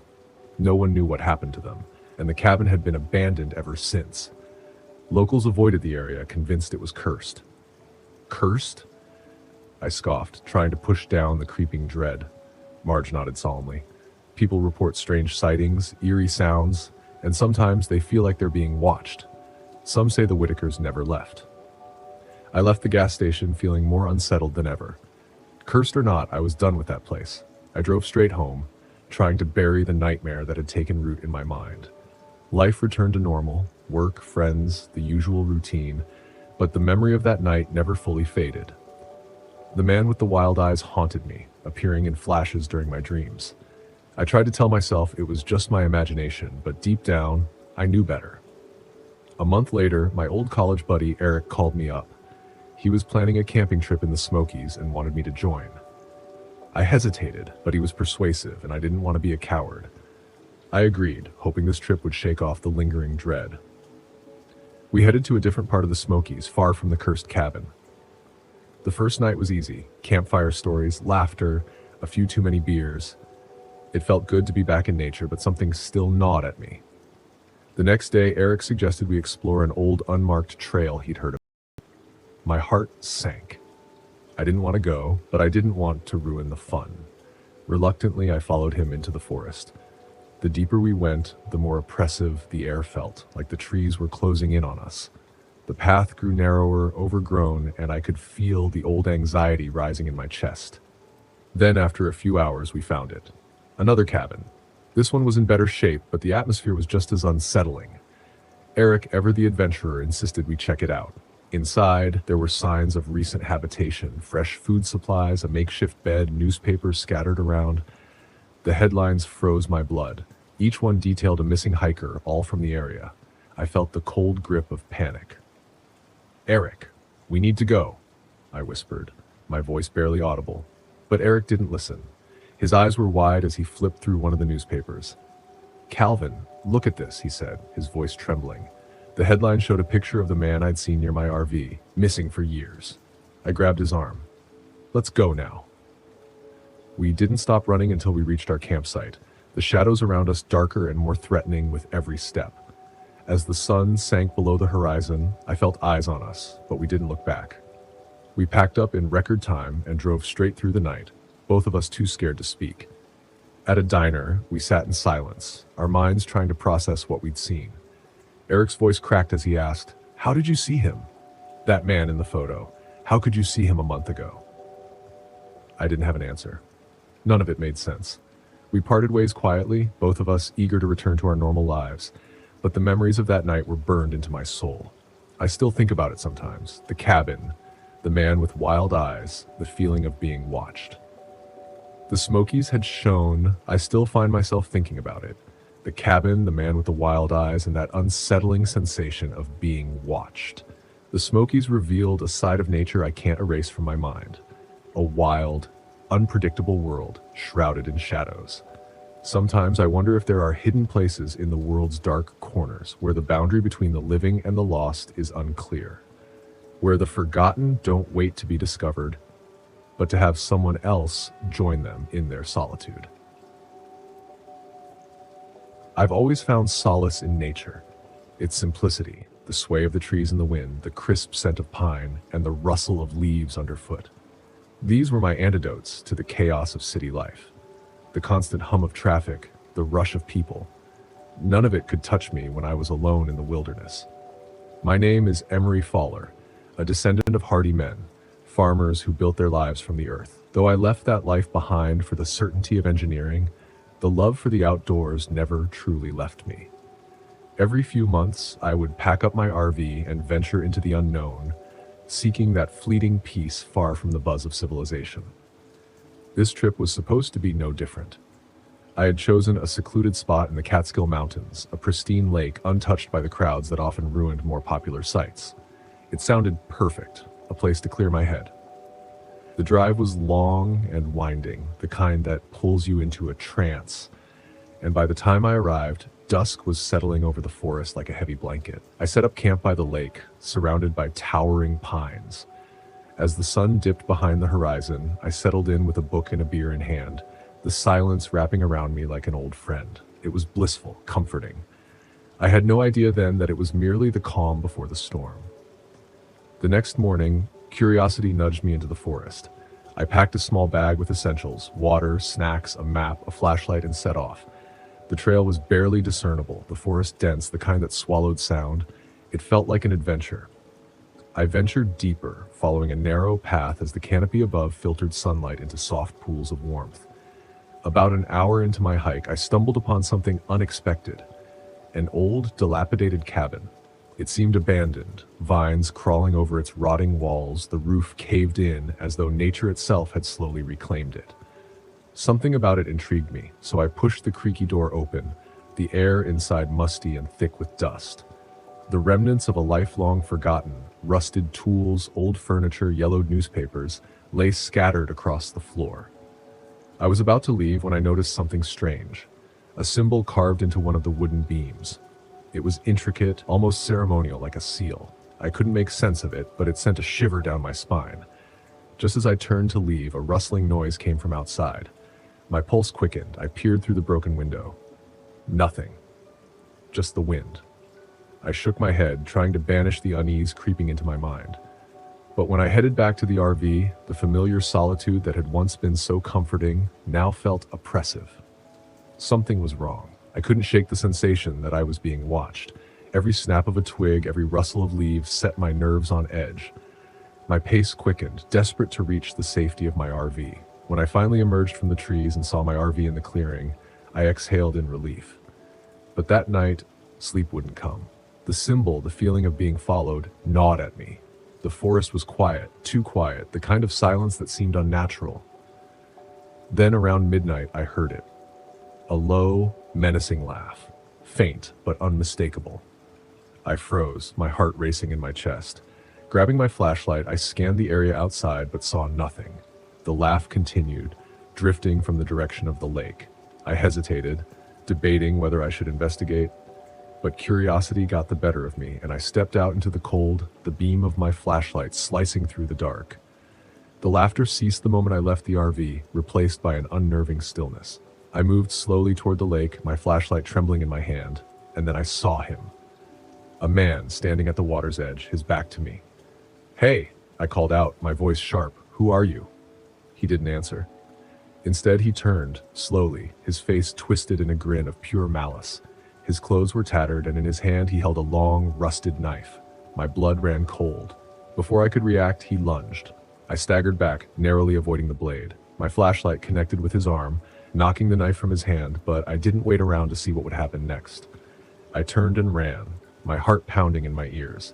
His footsteps were close behind me, growing louder with every step. I pushed myself harder, my legs heavy with fear, my breath shallow. When I reached the RV, a sharp pain erupted in my back. I stumbled, falling to the ground. He was on me in an instant, his hands tightening around my throat.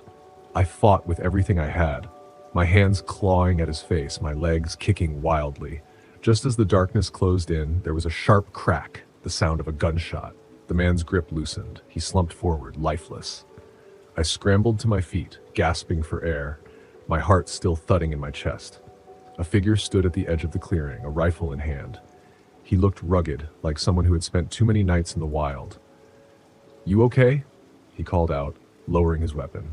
I nodded, still shaking, and he walked over to the man on the ground. "He's dead," he said matter-of-factly. "What the hell happened here?" I told him everything, about the cabin, the symbol, the laugh. He listened, his face unreadable. When I finished, he gave a single nod. "Name's Clay," he said, extending a hand. "I've been tracking him for weeks. He's been terrorizing campers in this area. You're lucky I showed up when I did." I shook his hand, still trying to catch my breath. "Thanks. I don't know what would have happened if you hadn't." Clay stayed with me until the authorities arrived, recounting the events as he had witnessed them. The police took our statements and removed the body. They assured me they would investigate, but I wasn't sure what there was to investigate. The man was dead. The terror was over. As the first rays of sunlight broke through the trees, the forest seemed to reclaim its tranquility. The birds were singing again, and the wind had returned to its gentle rustling. I exchanged a few final words with Clay before he left, promising to stay in touch. I spent the rest of the day packing up my RV, eager to leave the horrors of the night behind. But as I drove away, the dark shape of the Catskills receding behind me, I couldn't shake the feeling that I was being watched. I glanced in the rearview mirror, half expecting to see the man standing at the edge of the trees. But all I saw were the trees themselves, silent, still, and far too knowing. The trip was supposed to be a peaceful retreat, a chance to reconnect with nature. Instead, it had turned into a nightmare. But as the city skyline began to emerge on the horizon, a strange sense of relief washed over me. I had survived. I would return to the wilderness again someday, but for now I was content to seek solace in the familiarity of home. I hoped the forest would let me forget. You know, life has a way of reminding you that you're not as in control as you like to believe, especially when you think you've got it all figured out. Just when I thought I was in the clear, it threw a curveball that I still can't escape. I remember it all too clearly, the day everything changed. It was supposed to be a simple, relaxing RV camping trip, a chance to disconnect, to let go of the suffocating buzz of daily life, to find solace in nature. But I had no idea that this retreat would turn into a battle for survival. I've always found peace in solitude, the calm silence of being far away from civilization. My RV was parked deep in the Washington National Forest in Arkansas, at a spot so secluded it felt like I had the entire forest to myself. Dense trees surrounded me, a crystal-clear stream babbled nearby, and not a single soul was in sight. It was perfect, a place to fish, hike, and read by the fire. The first few days were pure bliss. I fished, hiked, and even cracked open that book I'd been meaning to get to. The nights were spent beneath a blanket of stars, with only the whispers of the forest around me. The peace was almost intoxicating. Then, on the third day, everything shifted. It was late afternoon and I was down by the stream, hoping to catch my dinner when I noticed something strange, a flash of metal glinting from the underbrush across the water. Curiosity clawed at me, and I waded across the stream, pushing through the thick foliage until I found it. A rusted, old metal box, half buried in the dirt. It looked ancient, like it had been here for decades. I pried it open with a rock, my fingers trembling with anticipation. Inside, there were faded photographs, some brittle letters, and a small, weathered leather notebook. The photos depicted a young couple, smiling, clearly taken long ago. The letters were barely legible, their ink smeared and worn. But the notebook, oh, the notebook, it was filled with handwritten entries about their adventures in this very forest. I flipped through the pages until one entry stopped me dead in my tracks. Dated June 17th, 1978, it detailed a chilling encounter. The man wrote about hearing strange noises at night, a sensation of being watched. One evening, they saw a figure lurking near their camp, and when they tried to leave the next morning, the figure attacked. The entry abruptly ended there. A cold shiver ran through me. I shook it off, just an old story, I told myself, and headed back to camp. By the time I returned, dusk had already settled over the forest. I built a fire and cooked my catch, but as the night deepened, something shifted in the air. The usual sounds of crickets and owls seemed muffled, replaced by an eerie stillness that made my skin crawl. I felt it, a presence, watching, waiting. I tried to ignore it, but the sensation only grew stronger. The hairs on the back of my neck prickled. I grabbed my flashlight and scanned the trees, but the beam revealed nothing. I laughed nervously, trying to brush it off as paranoia. Then I heard it, a branch snapping in the distance. I froze, flashlight in hand, and turned toward the sound. The beam cut through the darkness, but revealed nothing but trees and shadows. "Who's there?" I called, trying to steady my voice, but my heart was hammering in my chest. No answer. I sat back down, tension coiling in my gut. But then, another snap, closer this time. I stood, knife in hand, flashlight searching the darkness. Still nothing. The forest felt alive, and not in a natural way. It felt wrong. Then I saw it, a flicker of movement just beyond the reach of the light. I swung the beam toward it, my breath catching in my throat. There, standing just beyond the shadows of a tree, was a figure. My heart stopped. This wasn't an animal. I kept the light trained on the spot. "Show yourself," I demanded this time. Silence. The air was thick with tension as I slowly backed toward my RV, never taking my eyes off the trees. Then, movement, this time to my left. I whipped the light around and caught a glimpse of a man, his form half hidden by shadows. He was tall, gaunt, with wild eyes that gleamed in the flashlight's beam. His clothes were tattered, as though he'd been living in the woods for years. "Who are you?" I demanded, voice trembling, knife ready. He stepped closer, his eyes never leaving mine. "You shouldn't be here," he rasped in a voice like gravel. "This is public land," I retorted, trying to hold my ground, though fear gnawed at my insides. His lips curled into a sinister smile. "You found the box, didn't you?" I hesitated, unsure whether to lie. "Yes," I said finally. "What of it?" "You should have left it buried," he whispered, his voice dripping with malice. He took another step closer. "Now you're involved." "Involved in what?" I demanded, though I already knew the answer. "In what happened to them," he said, his voice dark and heavy, "and what's been happening here for decades." I didn't wait to hear more. Without another word, I bolted for the RV, slamming the door shut behind me, locking it with shaking hands. My heart pounded in my chest as I grabbed my phone, desperate to call for help, but there was no signal. I fumbled for the keys, started the engine, and was ready to get the hell out of there. But when the headlights cut through the night, there he was again, standing in front of the RV, blocking my path. His expression was cold, unyielding. I honked the horn, hoping he'd move, but he didn't. I floored the gas pedal, the RV lurching forward. He sidestepped just in time, narrowly avoiding the collision, but I didn't stop. My foot slammed down harder on the accelerator. The road twisted and narrowed, the trees pressing in on me like silent witnesses to my terror. I kept glancing in the rear view, half expecting to see him chasing after me. Finally, I reached a small clearing, wide enough for me to turn around. I took a deep, shaky breath.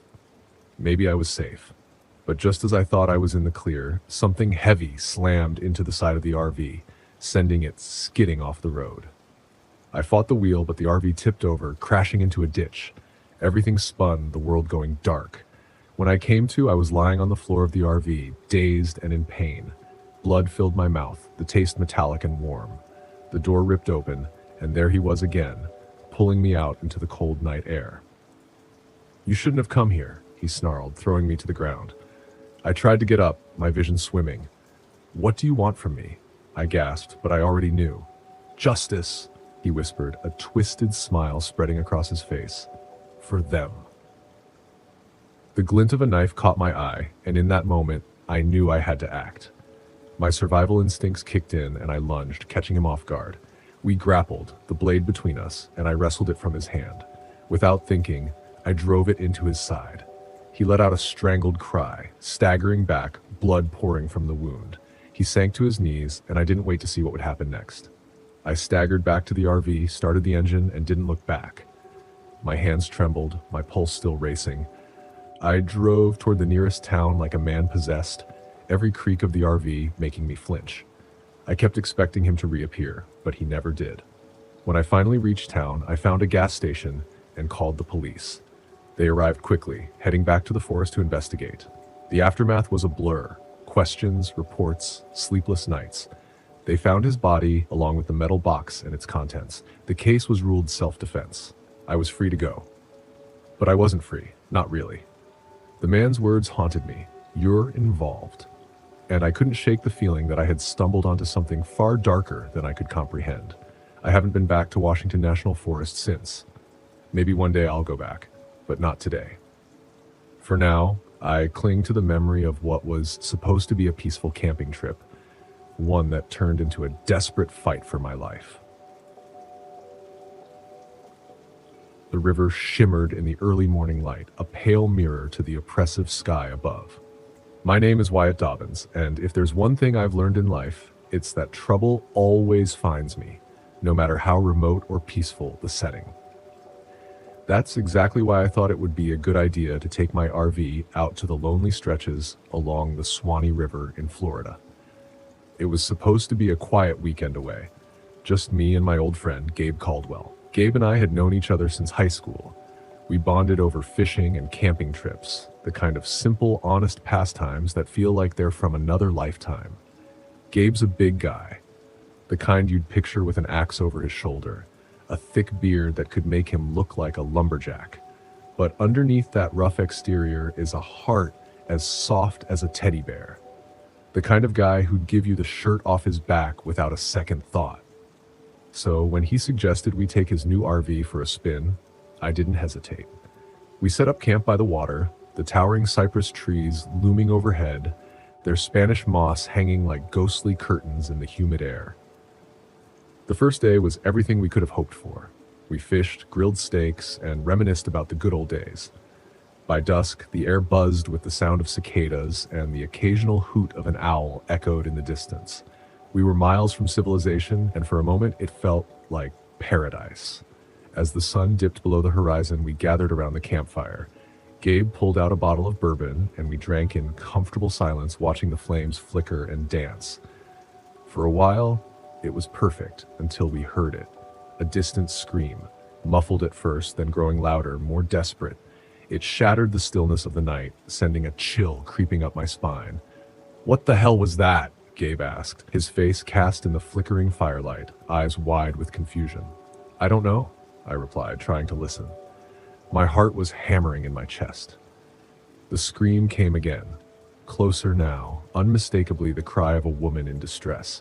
Without thinking, we grabbed our flashlights and plunged into the darkness, the underbrush thick with thorns and branches that seemed to claw at us as we pushed forward. The screams grew frantic, the sound tearing at the night as we finally stumbled into a clearing.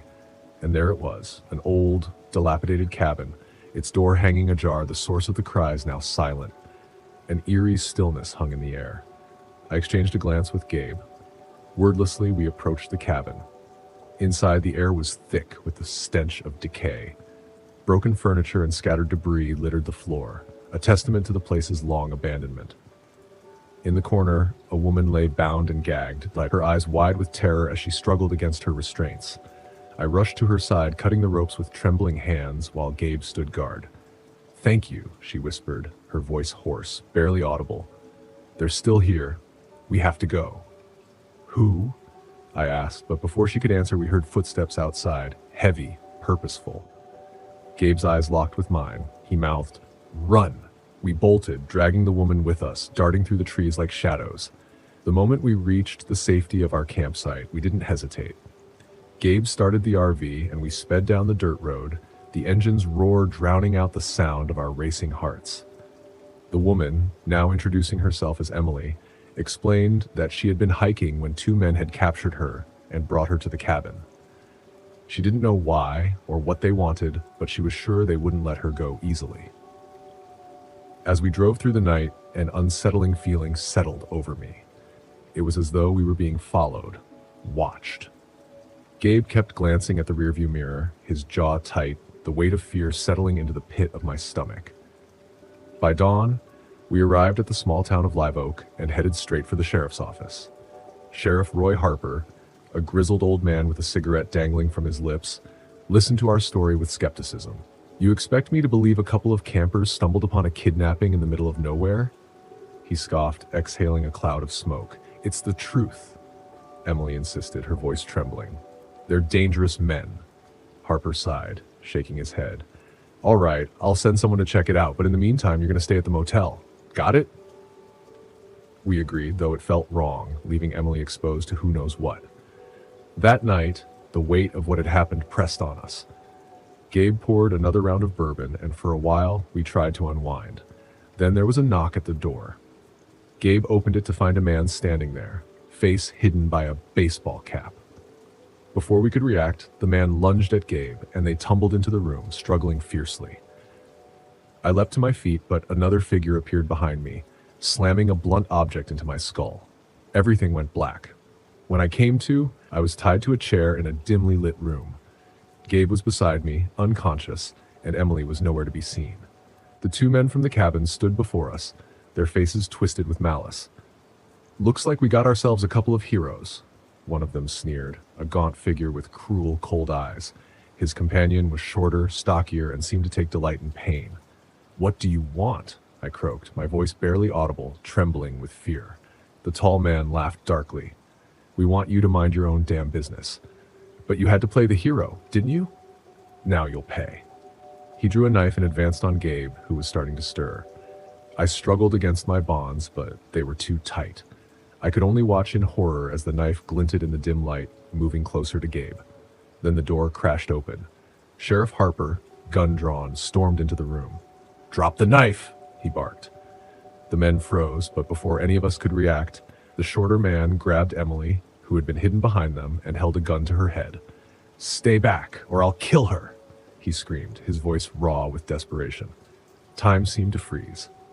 Gabe, now fully awake, made a sudden move, toppling his chair and knocking into the tall man.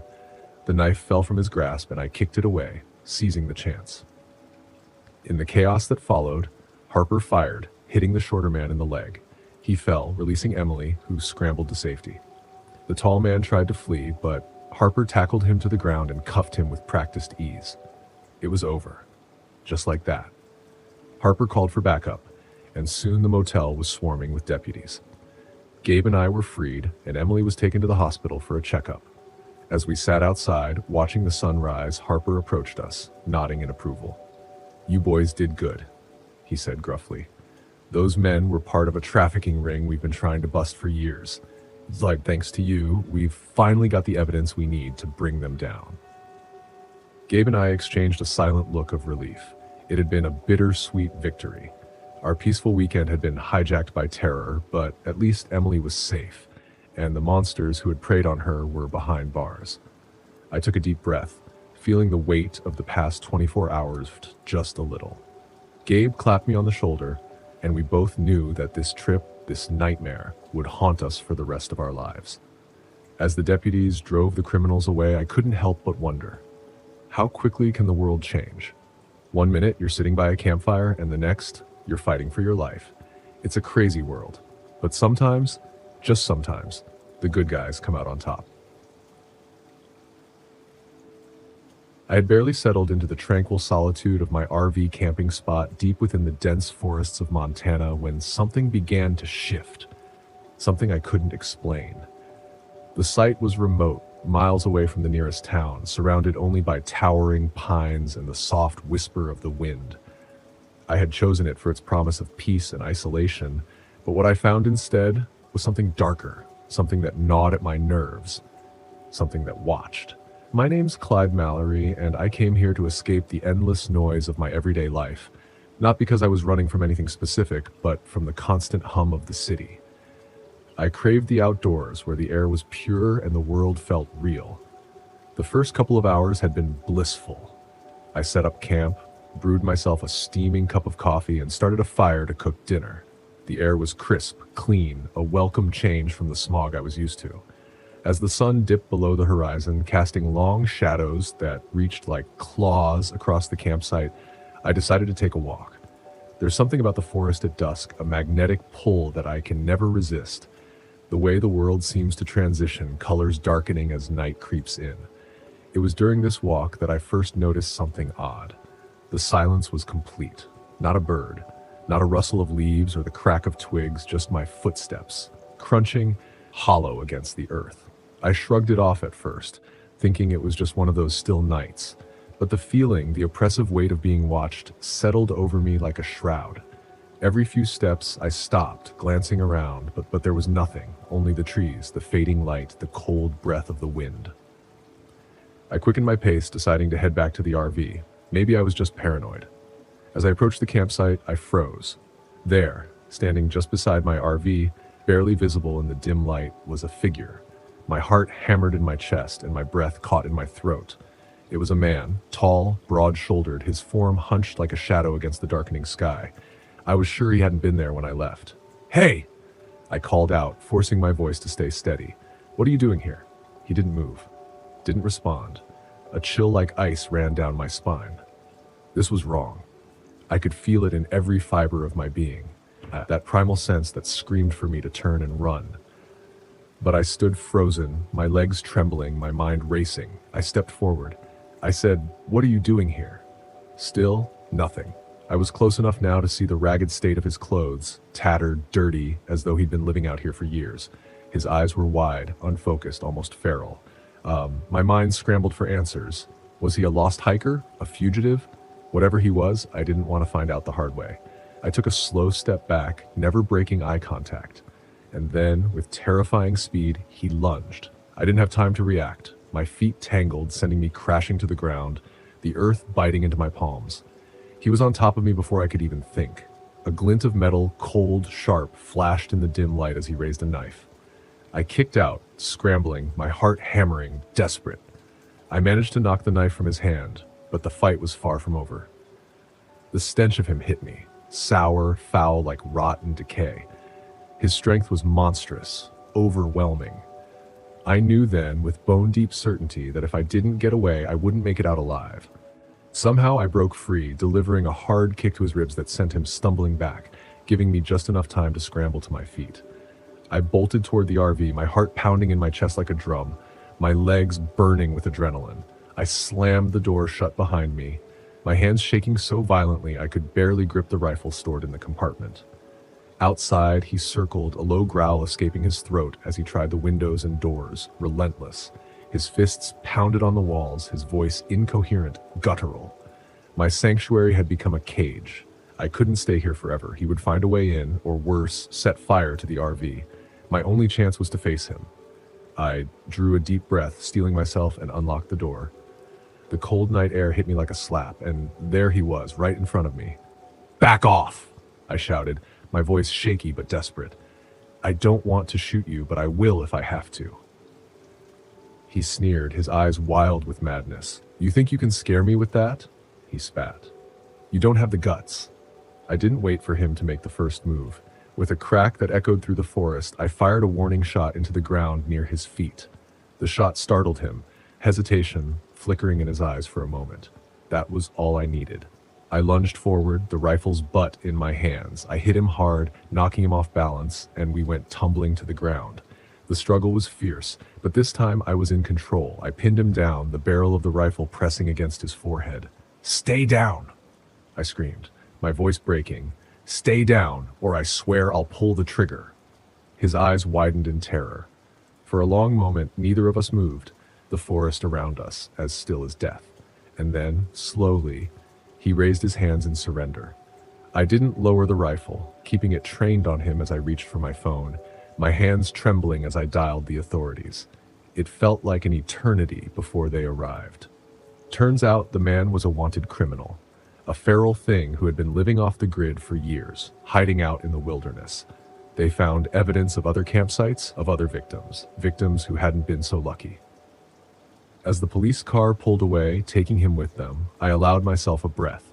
The campsite was a mess, my RV bearing the scars of the night's battle, but I was alive. I knew I would never forget the terror, the raw fight for survival, but there was something else, something deeper. I had faced my fear, and I had won. The rest of the night, I huddled in my RV, not daring to sleep. The forest, once a sanctuary, now felt like a trap. The silence outside was suffocating. When dawn finally broke, painting the sky in hues of orange and pink, I packed up. The peaceful escape I had sought was gone, replaced by the haunting knowledge of what lurked in the dark corners of the world. As I drove away, I couldn't help but glance in the rearview mirror. The forest stood, silent and unchanging, as if nothing had happened. But I knew better.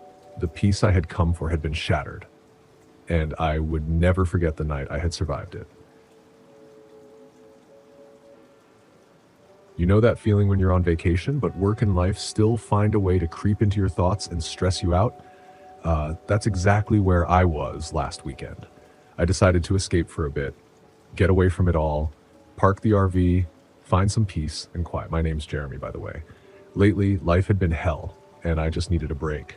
Somewhere I could be alone, no distractions, no phone calls. I found Ravenwood Campgrounds deep in the forests of West Virginia. A secluded spot, far enough from the chaos of the world to make it feel like I'd disappeared entirely. No service, no noise, just the way I wanted it. I pulled in around midday, set up camp, and lit a fire. The crackling of the wood was oddly comforting. It almost felt like I was letting go of the weight on my shoulders, even if just for a moment. But by the afternoon, my mind began to race again. So I decided to take a short hike, get some fresh air, clear my thoughts. The trail was narrow, overgrown in some parts, but what really struck me was the silence. The usual forest sounds, birdsong, the rustling of leaves were gone. In their place, an oppressive, eerie stillness. It didn't bother me at first, but the deeper I walked, the more I felt like the forest was watching me. I shook it off as my nerves getting the best of me. Then about an hour in, I stumbled upon something unexpected. An old, abandoned cabin. Half hidden by thick underbrush, it looked as though it hadn't seen a soul in years. Intrigued, I moved closer. The door was slightly ajar, creaking as I pushed it open. Inside, the air was musty, the kind of stagnant air that clings to forgotten places. Dust covered the old furniture, and strange trinkets sat on shelves, frozen in time. It felt wrong, like the house itself was waiting for me. I wandered around aimlessly until I spotted an old photo album on a table. The pictures were black and white, showing a family that looked happy, almost too happy. But their smiles didn't quite match their eyes. There was something off, something unsettling about them. As I turned to leave, a sound stopped me cold. A faint rustling, like someone or something was moving around inside. My heart skipped. I froze, the hairs on my neck standing up. "Hello?" I called out, half hoping no one would answer. Silence. I took a breath, gathered my courage, and walked toward the noise. The door to the next room was slightly open, so I nudged it with my foot. Inside, the room was empty, except for a rocking chair. It was gently swaying, as though someone had just left it. The hairs on my neck prickled. I'd had enough. I turned to leave, but my footsteps felt too loud, too heavy, as I made my way back to the trail. The forest still held its silence, but now I couldn't shake the feeling that I was being watched. I kept looking over my shoulder, half expecting someone or something to be lurking behind the trees, but I saw nothing. Just shadows. That night, as I sat by the campfire, the silence returned, this time broken only by the soft crunch of footsteps on gravel. My heart raced. "Who's there?" I called out. No response. Grabbing my flashlight, I shone it into the darkness. The beam caught the figure of a man standing just at the edge of the trees. Tall, rugged, his clothes in tatters, and his eyes dead, hollow. He stared at me, unblinking. "What do you want?" I asked, trying to mask my fear, my voice steady despite the hammering of my heart. He stepped forward, his face illuminated by the flickering firelight. "You shouldn't have gone into the cabin," he said, his voice low and threatening. I stood, trying to act tougher than I felt, gripping the flashlight like a weapon. "What's your problem, man?" "It's just an old cabin." His eyes narrowed. "That cabin is cursed. Everyone who goes in there disappears." I laughed, more out of nervousness than disbelief. "Nice try. Now get lost." He didn't move. Instead, he grinned, an unnervingly wide grin that made my skin crawl. "You'll see," he said, his voice a whisper before he melted back into the shadows. I barely slept that night, every crack of a twig, every gust of wind, making me jump. By morning, I knew I needed to leave. I packed up the RV and left Ravenwood in a hurry, my mind replaying his words over and over. Everyone who goes in there disappears. I told myself it was just a local trying to scare off tourists. But something in his tone, his smile, made me question everything. About 50 miles from Ravenwood, I noticed a truck behind me. An old, beat-up pickup. It stayed behind me, a constant shadow. My nerves tightened. Paranoia crept in, and I made a few random turns, trying to shake it. The truck followed. I pulled into a gas station, my pulse racing.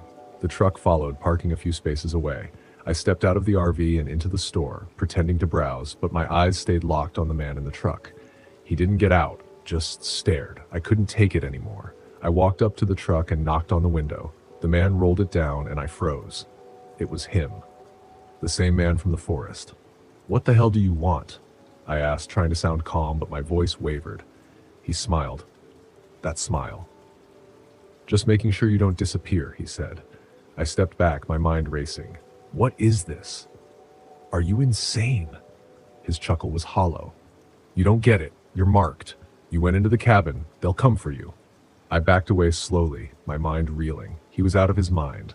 I got back into the RV, driving away as fast as I could, not stopping until I reached a bustling town. People, noise, I needed to feel safe. I checked into a motel, hoping to clear my head, but as I lay in bed, the man's words echoed in my mind. "You're marked now. They'll come for you." Just as I drifted off, a loud bang on my door jolted me awake. My heart slammed in my chest.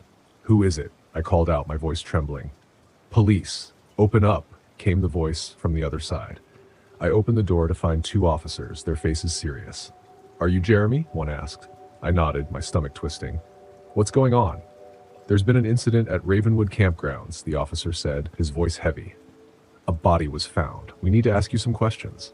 A body. My blood ran cold. "What happened?" The officers exchanged a glance. "We're still investigating, but it looks like foul play. Can you come down to the station to give a statement?" The interrogation felt endless. They asked about the cabin, the man in the woods, the threats. They didn't believe me, but they took my statement. When I left, the world felt darker, more suffocating. I couldn't stay in that town. I needed to put distance between myself and Ravenwood, so I drove aimlessly until I found another campground, far away from the nightmare I'd left behind. But that night, as I sat by the campfire, the same feeling crept back. I was being watched. And then, as if my paranoia had materialized, I heard the footsteps again. Closer this time. I grabbed my flashlight, my knife. There he was. The same man, standing at the edge of the trees, his eyes cold, relentless. "You can't escape, Jeremy," he said, his voice low and certain. "You're marked. They'll come for you." I tried to muster some courage. "Who are you?" He smiled, the same twisted grin. "I'm just a messenger. They'll come for you soon." I backed away, my heart racing. Was this real? Was he real? Or had the curse already begun? The next few days blurred into a haze of driving, running, hiding. But no matter where I went, no matter how far I drove, I couldn't shake the feeling that they were always behind me. Eventually, I returned to Ravenwood. I couldn't stop thinking about the photo album from the cabin. The family, the twisted smiles. Maybe they held the key. Maybe they knew how to break the curse. I parked the RV and walked into the woods, flashlight trembling in my hand. The cabin looked the same. But when I opened the photo album, I saw it. They were watching me. Their smiles, now unnervingly real. Their eyes, they followed me. Then I found the note, tucked in the back of the album, faded with age. "The cabin is cursed. They took our souls. Beware the messenger. Destroy the album to break the curse." I knew what I had to do. I grabbed the album and ran outside, throwing it into the fire. As the flames consumed it, I felt something shift in the air. The weight, the pressure that had been choking me for days, lifted. I knew what had to be done. Trembling, I seized the cursed album and fled outside, my breath ragged in the cold night air. With a desperate, almost frantic motion, I hurled it into the fire. As the flames roared to life, something in the air around me seemed to shift, heavy, suffocating. Like a presence that had been watching, waiting, was now gone. The crushing pressure that had gnawed at my sanity for days lifted, and I knew, deep down, that it was finally over. That night, I stayed in Ravenwood, but that man, never returned. It was as if he had never existed at all, a shadow that vanished with the dawn. When morning light broke through the gloom, I left. I didn't look back. Not once. As I drove away, the weight of it all began to sink in, and I couldn't help but smile, cold, relieved. I had survived. But a gnawing truth clung to me, like a whisper at the edge of my mind. No matter where I went, no matter how far I ran, I would never escape. Not truly. Not as long as the curse of Ravenwood haunted my past. It all began when I decided to escape the suffocating chaos of city life, seeking solace in the dense, quiet wilderness of northern Michigan's serene woods. The constant rush of urban living had worn me down, and I needed a break, somewhere peaceful where I could recharge. So I packed up my old RV, a relic from the late 80s, and headed deep into the woods. I had no idea that this trip would test every ounce of my resolve, shaking me in ways I hadn't thought possible. My name is Mitchell Draven. I'm no stranger to solitude, having grown up in a tiny town where the nearest neighbor was a mile away. The stillness had always comforted me, a reminder of simpler, quieter days. But this time, the solitude would take on a far darker and more sinister edge. The first night, I parked the RV in a secluded spot by Lake Superior. The vast, moonlit expanse of water stretched endlessly before me. Above, the stars shimmered, cold and distant, scattered like tiny diamonds across the pitch-black sky. It was the perfect setting to finally unwind and reflect, a place where I could truly be alone with my thoughts. I built a small fire and roasted a few marshmallows, letting the tranquility of the place wash over me. The only sounds were the crackling of the fire and the occasional rustling of leaves in the wind, sounds I took for granted. By the second day, the serenity had almost lulled me into a false sense of security. I spent the morning fishing, catching a couple of decent-sized trout that I planned to grill for dinner. But there was something unnervingly quiet about the lake, as if the world itself had gone still, holding its breath.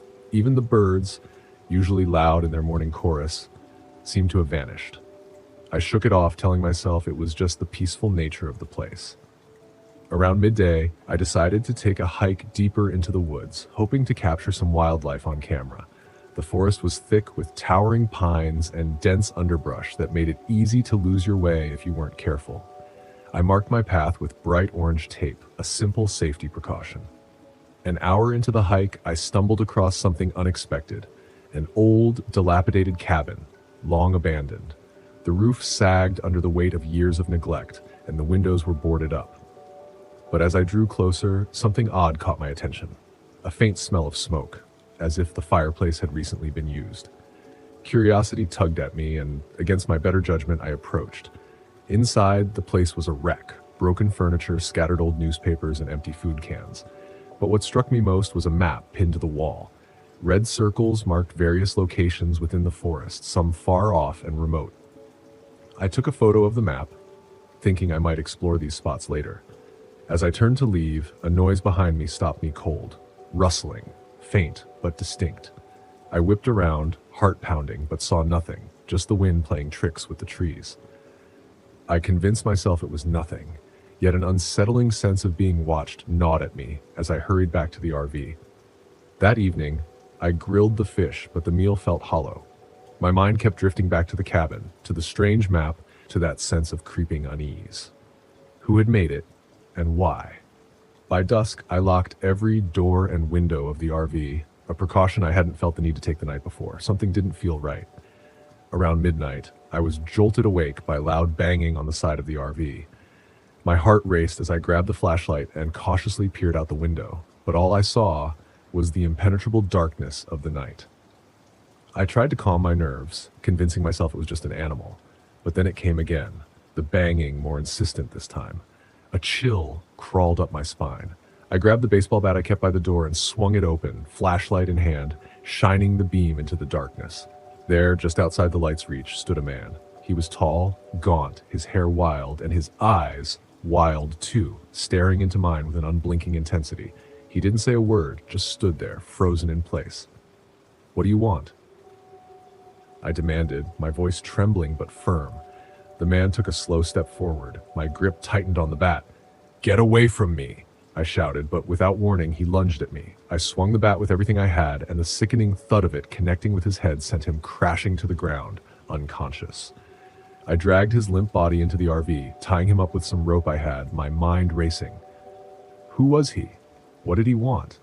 Why did he seem so familiar? I didn't sleep much that night, my eyes flicking nervously to the man's still form, half expecting him to wake up at any moment. When dawn finally broke, the man stirred, groaning as his eyes fluttered open. He blinked, disoriented, before his gaze fixed on me. "Who are you?" I asked again, my voice more urgent this time. He didn't answer, just stared at me with that same wild, unsettling look. Frustrated, I rifled through his pockets, but finding nothing but a crumpled piece of paper, the same map I had seen in the cabin. "Why do you have this?" I asked, holding the map in front of his face. Finally, his voice came, hoarse and strained. "You shouldn't have come here," he rasped. "Why? What's going on?" I pressed. He shook his head slowly, a strange, eerie smile creeping across his face. "They'll come for you too, just like they came for the others." A chill ran through me. What others? But he refused to answer, his smile growing wider, more unsettling. I knew I couldn't keep him tied up forever. I needed to get him to the authorities to figure out what the hell was going on. I decided to drive him to the nearest town. But as we cruised down the winding forest roads, his silence weighed heavily on me, his eyes never leaving me. Then, without warning, he lunged at the wheel, causing the RV to swerve violently. My heart stopped as I fought him off, struggling to regain control of the vehicle. We crashed into a tree, the impact throwing me into the dashboard. Dazed but determined, I stumbled out of the RV, only to see the man already on his feet, his eyes crazed. I bolted into the woods, desperate to escape, but he was relentless, his heavy footsteps pounding behind me. I tripped over a root, falling to the ground. Before I could rise, his hands were around my throat, squeezing the life from me. Just as my vision began to fade, a gunshot rang out, echoing through the woods. The man crumpled to the ground, dead. I gasped for air as a group of men emerged from the trees, rifles in hand. They wore hunting gear, their expressions cold and determined. "Are you all right?" one of them asked, helping me to my feet. I nodded, still gasping. "Thank you. He attacked me." The men exchanged glances. "We've been tracking him for days," one of them said grimly. "He's part of a group that's been terrorizing campers out here. You're lucky we found you." I shuddered, the reality of what had just happened settling in. "What do we do now?" "We'll take care of him," the first man said, gesturing to the body. "You should get to town and report this to the authorities. They need to know what's happening." I thanked them once more and made my way back to the RV, hands trembling. The drive to town was a blur, my mind racing with everything that had unfolded. I couldn't shake the feeling that there was more to this than I understood, that the man's warning wasn't the rambling of a madman. When I reported the incident to the authorities, They seemed concerned, but not surprised. They'd heard similar stories before, they said, and were already investigating. I handed them the map, but even as I left the police station, I couldn't shake the feeling that something darker was at play in those woods. The forest, once my sanctuary, now felt like a place teeming with hidden dangers. And I realized then with a sickening certainty, some things are better left unexplored.